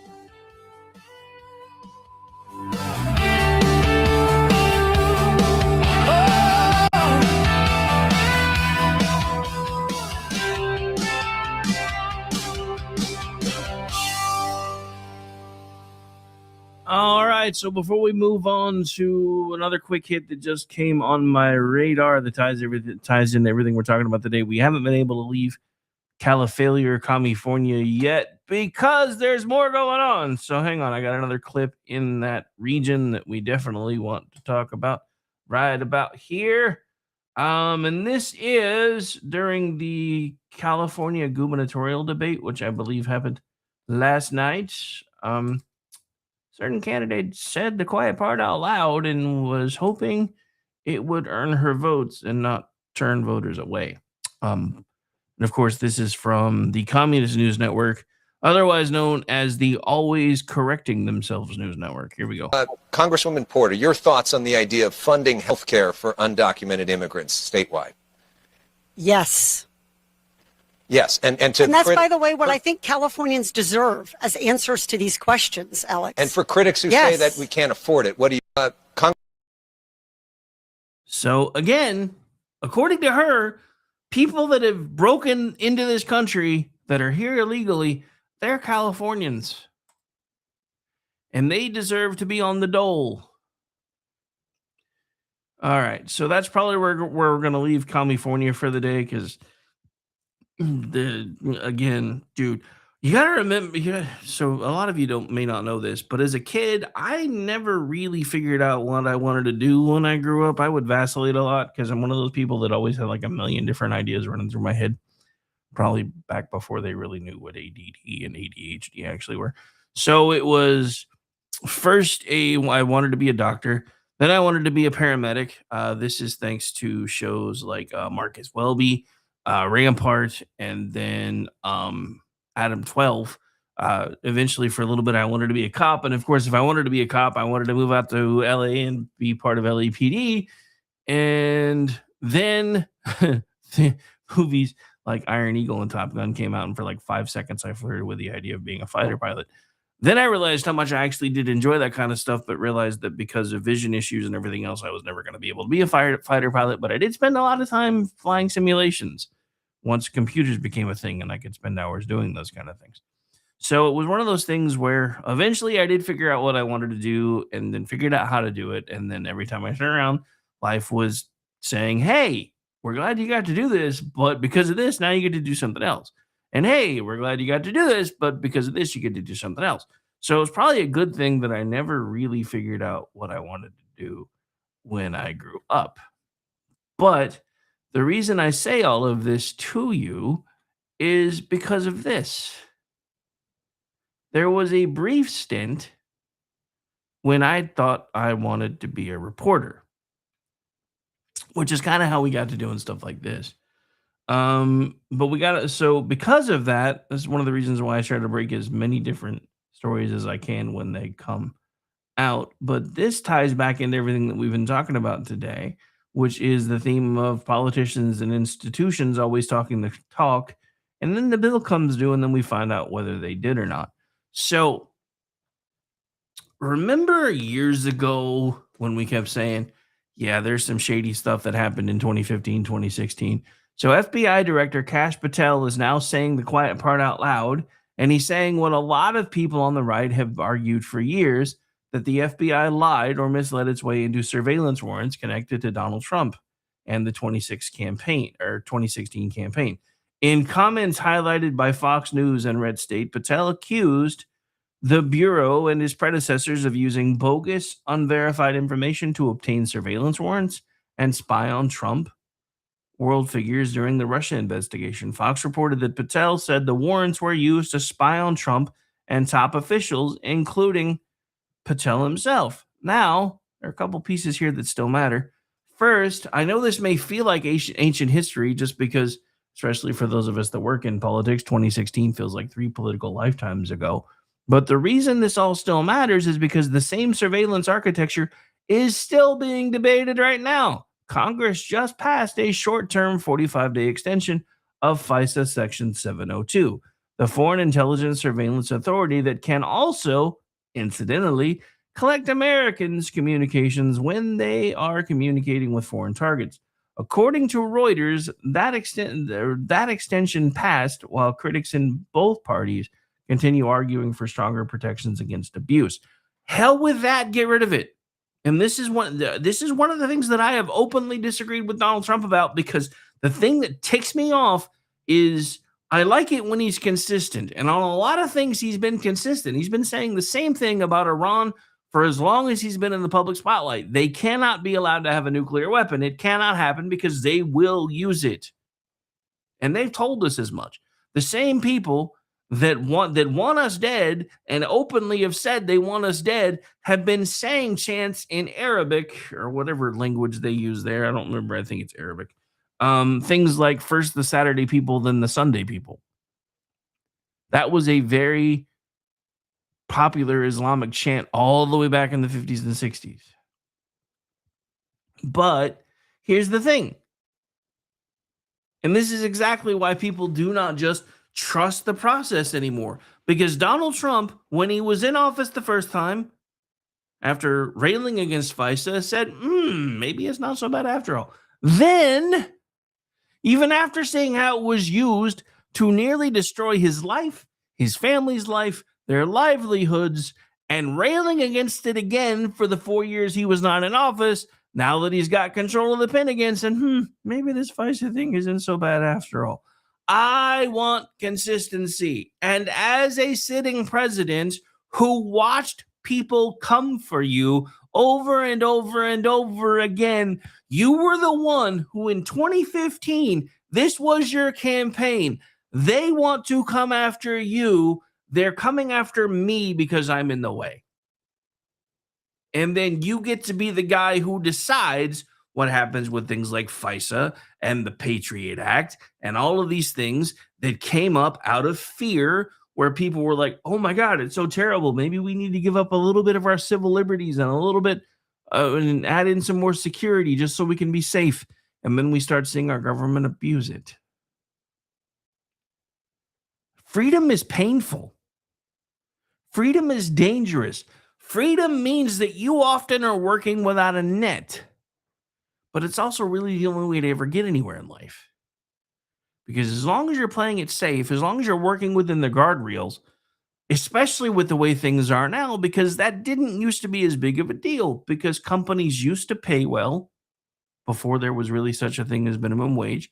They offered really good benefits because before there was such a thing as mandatory health insurance, because mandatory things always make things better. You just look at what's happened to car insurance as it became compulsory. They violate state and federal law every single day because they're not supposed to be able to check your credit score because it's compulsory, but they do it anyway. And then they don't refuse to insure you for the most part. They just jack your ish up if you have a bad credit score and then say, well, what you going to do? Because you got to have it anyway. And I know I'm all over the place with this, but that's how much this stuff pisses me off, because I just want consistency. And now again, Donald Trump is president is like, yeah, that FISA stuff that I said was terrible. Yeah, maybe not so much, as long as I get to be the one to use it. My litmus test has always been this: just because you like how something works when your side is getting to use it, you should be very careful and think about what happens when the other side gets a turn, especially if you dislike the other side as much as I dislike the other side, because I do. Because they're disingenuous. The problem is, with this FISA argument, Donald Trump is being rather disingenuous too.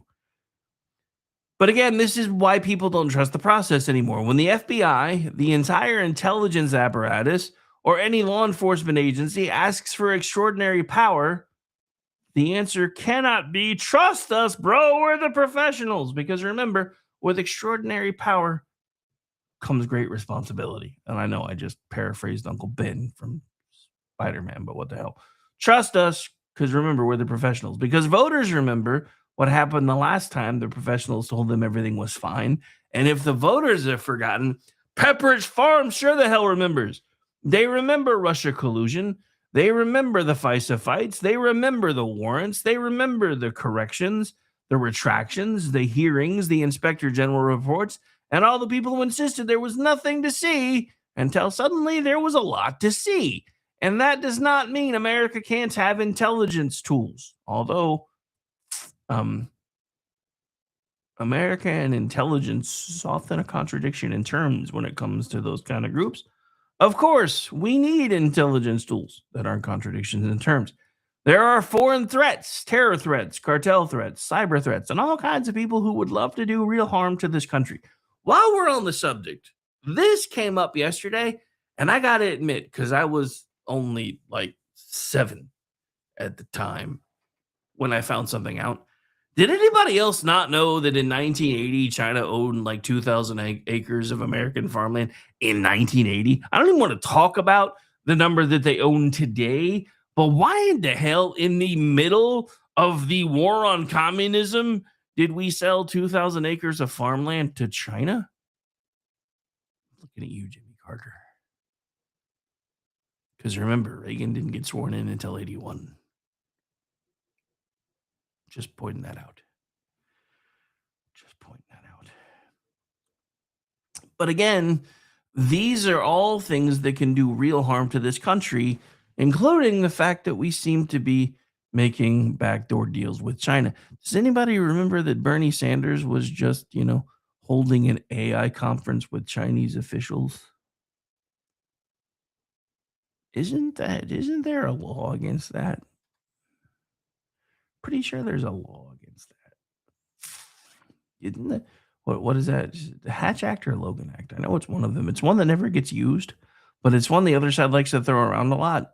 And I'm thinking this might actually qualify. But anyway. But as we're finding out, especially with folks like Bernie Sanders and a lot of other folks, but power without accountability is not national security. It is an invitation to abuse. That's the line. That's the point of no return. And if Kash Patel is right, and I firmly believe that he is, because I've been saying it for longer than he's been saying it, and if he's right that the people inside the FBI lied to get surveillance authority against a presidential campaign or people connected to it, then the bill should come due for that too. Not with speeches, not with cable news outrage, not with strongly worded letters that go into File 13, but with actual consequences. Because if nobody pays a price for abusing surveillance power in one of the most politically sensitive investigations in modern American history, then why would anybody ever believe that it wouldn't happen again? And that's the problem. You cannot tell Americans, don't worry, this power will never be abused. Well, they're still watching the last abuse get explained away as a paperwork issue. So yes, this might seem like a bit of an aside, but I promise you this story belongs in the same pile that I've put the rest of them in, because maps, cities, public safety, political violence, surveillance power, different lanes, same question. Did the people in charge actually live by the standards they demanded from everyone else? And if they didn't, then eventually, as we saw last night in Indiana, the bill comes due. And as we talked about in the beginning of the program, did, oh boy, it come due for those folks. Anyway, so we already talked about the Mayor Bass sign things. I had a little bit more to go into that, but I think we talked about it well enough. So anyway. Oh, I guess we do got to go back to Caliphalia for a minute. I forgot about this one because this ties into everything else that's going on. So according to Town Hall, that Scranton Mayor, Paige Cognetti, the one that was running for Congress, while simultaneously running for re-election as mayor, is facing criticism that she has been neglecting city business while pursuing higher office. The report says her official government X account went 44 days without a new post while her personal and campaign-facing presence stayed active, and it points to criticism from a Democratic city councilman over the mayor's office allegedly being slow or silent on a dedicated ambulance service issue.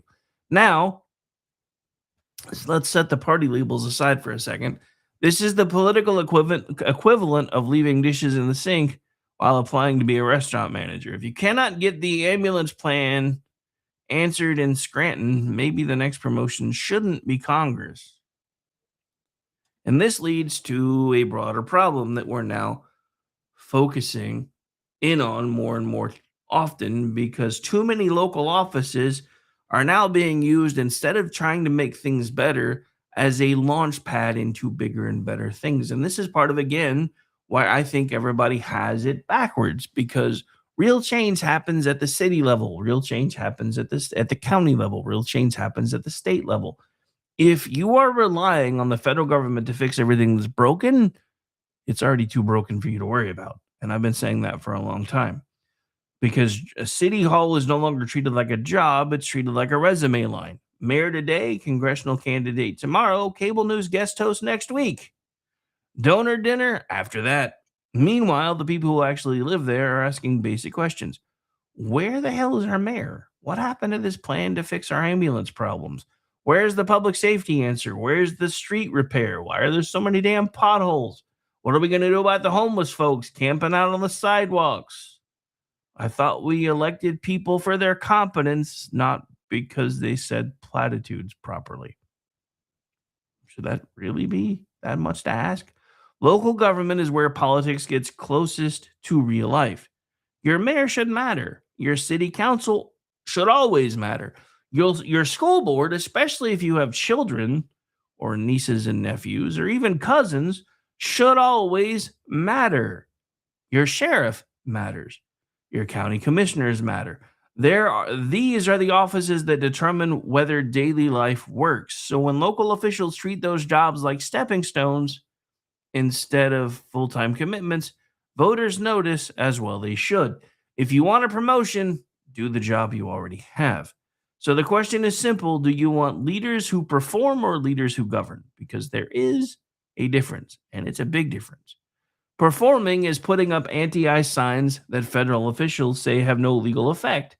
Governing is passing actual policy, enforcing actual law, funding actual services, being accountable for actual results. Performing is something people you hear. Governing is proving it when nobody's clapping. And this is where Republicans have a real opportunity if they don't blow it.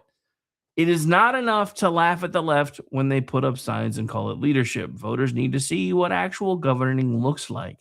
They need public safety. They need schools that work. They need energy costs that can survive. They need streets that don't look like a failed archaeological dig. They need immigration policy that means something. They need leaders who are not embarrassed by the idea of enforcing the law. That is the opportunity, especially in places like California, where Republicans are typically the minority party. But opportunity itself is not the victory, because you still have to deliver. If red states are going to be the contrast and red cities inside blue states are going to be the contrast, then be the contrast in results, not just your attitude. Do not just say the left is failing. Show people a way to move forward that not only highlights how they failed, but how you are going to succeed. Because voters are tired of being told who the villains are. They want to know who can fix the problems. And that question gets even more serious when we move from city services and campaign stunts to political violence. Let's talk about this, the Cole Allen indictment. The Justice Department announced that a federal grand jury indicted Cole Thomas Allen on charges including attempting to assassinate President Donald Trump, assaulting a federal officer with a deadly weapon, transporting firearms and ammunition across state lines with intent to commit a felony, and discharging a firearm during a crime of violence. AP reports that Allen is also accused of firing a shotgun at a Secret Service officer during the April 25th incident that was covered live by Digital Beacon US News, myself, and Gene Baradelli, that in connection with the White House Correspondents' Center at the Washington Hilton, and that the officer was protected by his body armor. Those are serious charges. And yet, even though those are very serious charges, you have the milquetoast black-robed idiot who's apologizing to this moron for having him on suicide watch. I'm so sorry that things for you are not the way that they should be. Goose fraba. Now, just to put the proper tilt on all of this, everybody needs to remember an indictment is not a conviction. However, it's kind of hard to say you didn't do it when there's video of you doing it. Although we saw how well that worked out for Luigi Mangione. He is accused. He is entitled to due process. The government still has to prove its case. Although, does it really when there's video? Anyway, I'm just saying. I guess well, it may look like me, but that's not me. Which I know we're almost out of time, but this brings up again one of my favorite arrest stories ever. And the funny thing is, it actually happened to me twice. Second time was when I was working private security. So I'm dealing with this guy who was fighting with everybody else. He was being detained so we could issue a trespass summons. So of course I always, because of course as a private citizen doing private security, if I want somebody trespassed, I have to be the one to sign the ticket because the actual law enforcement folks didn't actually see the trespass. But of course I'm able to follow a lot of the same procedures that I always did, which is pat them down. And I find a bunch of contraband in dude's pockets. This only happened to me twice in my career, but it was, I swear, if it wasn't for the fact that I was on adrenaline, I probably would have just busted up laughing both times. 2 times in my career, once on the public side, once on the private side. Someone actually said to me when I found something that was in their pockets that wasn't supposed to be there, "These aren't my pants." Just saying. So, yeah, they have to prove their case, but again, he's on tape. So that's not my face. I don't know who that's not me. That's not my face. But this is where people start to notice the double standard. Before this indictment, there was already controversy over a judge reportedly apologizing, and we touched on this a second ago, to Allen over conditions at the D.C. jail. His lawyers had raised concerns about suicide watch conditions, access to counsel, and religious materials. Jail conditions matter, constitutional rights matter, access to counsel matters, but people are allowed to notice the tone. They are allowed to notice when institutions seem to find a very soft voice for certain defendants and a very hard voice for others, like the grandmas arrested for trespassing in January 6th, 2021. They are allowed to notice when the accused gets tenderness before the target gets any form of gravity. Due process does matter, but if your first public instinct is tenderness toward the accused and silence towards the target, people, especially those who don't suffer from TDS, type 1 or type 2, are going to notice. And that is where this story ties back to everything else today. People do not trust the system when they keep watching the rule book change, depending on who's holding it. Maps are sacred until Democrats want a better one. Federal law matters until a blue city mayor posts signs against it. Political violence is terrifying until the target is somebody the correct people hate. Coalitions are permanent until voters start walking away. Republican incumbents are safe until the base decides they're done rewarding surrender. Different stories, same exact smell. The rules are sacred when they restrain the other side, flexible when they help your side, and suddenly very tender when the wrong person gets accused. That's why trust is collapsing. And I'm going to go back to this part right here. The rules are sacred when they restrain the other side and flexible when they help your side. And that's the part that irritates the piss out of me with Donald Trump and FISAT. I know I keep coming back to that today, but I swear to God, with the way he watched that being abused, the fact that, it's cool now, I like it. This isn't because Americans woke up one day and decided to be cynical. I used to be a very positive person.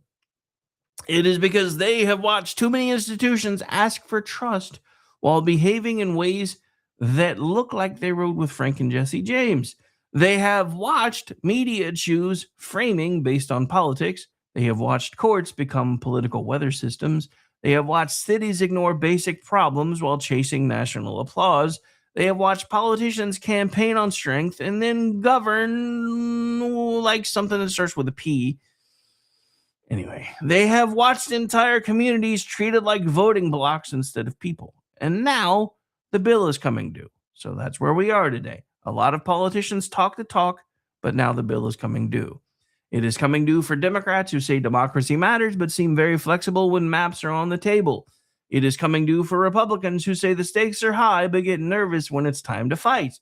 It is coming due for city leaders who would rather make a statement than solve a problem. It is coming due for politicians who treat local office like a waiting room and a stepping stone for their next campaign. It is coming due for parties that assumed voters would stay put for forever. and it's coming due for institutions that want trust while applying seriousness rather unevenly.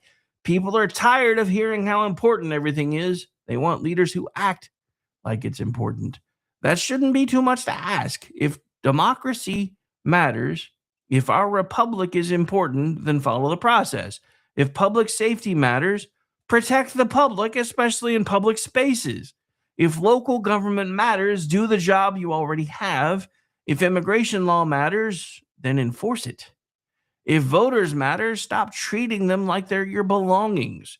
If political violence matters, treat it seriously, no matter who the target is. That should be the basic standard, not perfection, not magic, not some impossible fantasy where every problem is fixed by lunchtime. Speaking of which, I'm getting hungry, so I'm glad we're almost done here. Just walk the walk, because the country's heard enough speeches from people who never intended to live by them. And I'm again reminded of Barack Obama, and I talk about this all the time. I did not vote for him, but not because he was black. I didn't vote for him because I didn't like his policies. But then the night that he won, I did what I always do. I put down my banner of color. I listened to what he was telling us, and then I tried to believe him until he gave me reason not to. That is how I have treated every politician in my life, even when I lose. Once the fight is over, we used to come together. We used to work together. We used to move on. We don't do that anymore. And that is all very apparent by what's happening with this administration today, because Donald Trump is doing the same thing that he's told you he would do for over 20 years if he ever became president. And that was if nobody else took care of it first. If it became an important enough issue, he would make sure that Iran never got a nuclear weapon because they can't ever be allowed to have one. And now everybody's acting squeamish and squishy. Because again, the same people who are hemming and hawing about $4 and $5 gallon per gas now were fine when Barack Obama said that Americans need to get used to $6, $7 per gallon, or maybe even get used to what Europe pays, which is €4 per liter, which is a lot more than $4 per gallon in both senses of the word. But it would be good for the environment, and it would save the polar ice caps, and it would save the penguins, and it would do this and do that. And what pisses me off about all these same people that are always screaming and yelling about gas prices now, these were the same people that when gas got really expensive under Joe Biden started floating the possibility of 15-minute cities, meaning you really didn't need a car. You lived in a place where you could walk anywhere within your area within 15 minutes, whether it was to work, whether it was to the store, whether it was to whatever. And then when that idea didn't really seem to take hold and other people were starting to complain about gas being even more expensive than it is right now, well, people need to walk more anyway. And that is why I think, ladies and gentlemen, a lot of different political figures are going to be finding out in 2026 that the bill has come due. The people who only talk usually find out they don't have enough in the account. And if you're not sure what I'm talking about, all you really got to do is look at Indiana. All right. We're going to get out of here, ladies and gentlemen. Zelda, I've never in my life called you a liar, but I will say that you are suddenly full of male bovine excrement, because I'm pretty sure you were asleep until like 5 minutes ago. But thanks for the chat anyway. All right, we're going to get out of here. Again, it is Chat Lives Matter Day, live right here on KLRM Radio. That's going to conclude this one. I'll be back tonight starting at 7 p.m. Eastern for Kingdom and Country Bible Study, followed by the Conservative Curmudgeon Radio Show, followed by Behind the Enemy Lines Radio, followed by Rick and Orty, followed by Edge of Liberty, equipment withstanding. I guess we'll see. Because, he was having a computer issue. Yeah. Sorry for no Men Explained Poorly last night. I've been fighting with plumbing. I think I have it narrowed down for now. And I'm not going to say anything else because I don't want to jinx it. Bye, everybody. Enjoy the rest of your Friday. Or Friday. Can you tell I wish it was Friday already? Anyway, I know y'all do too. But for those of you working for the weekend, you are nearly there. Bye, everybody. Thanks for hanging out today.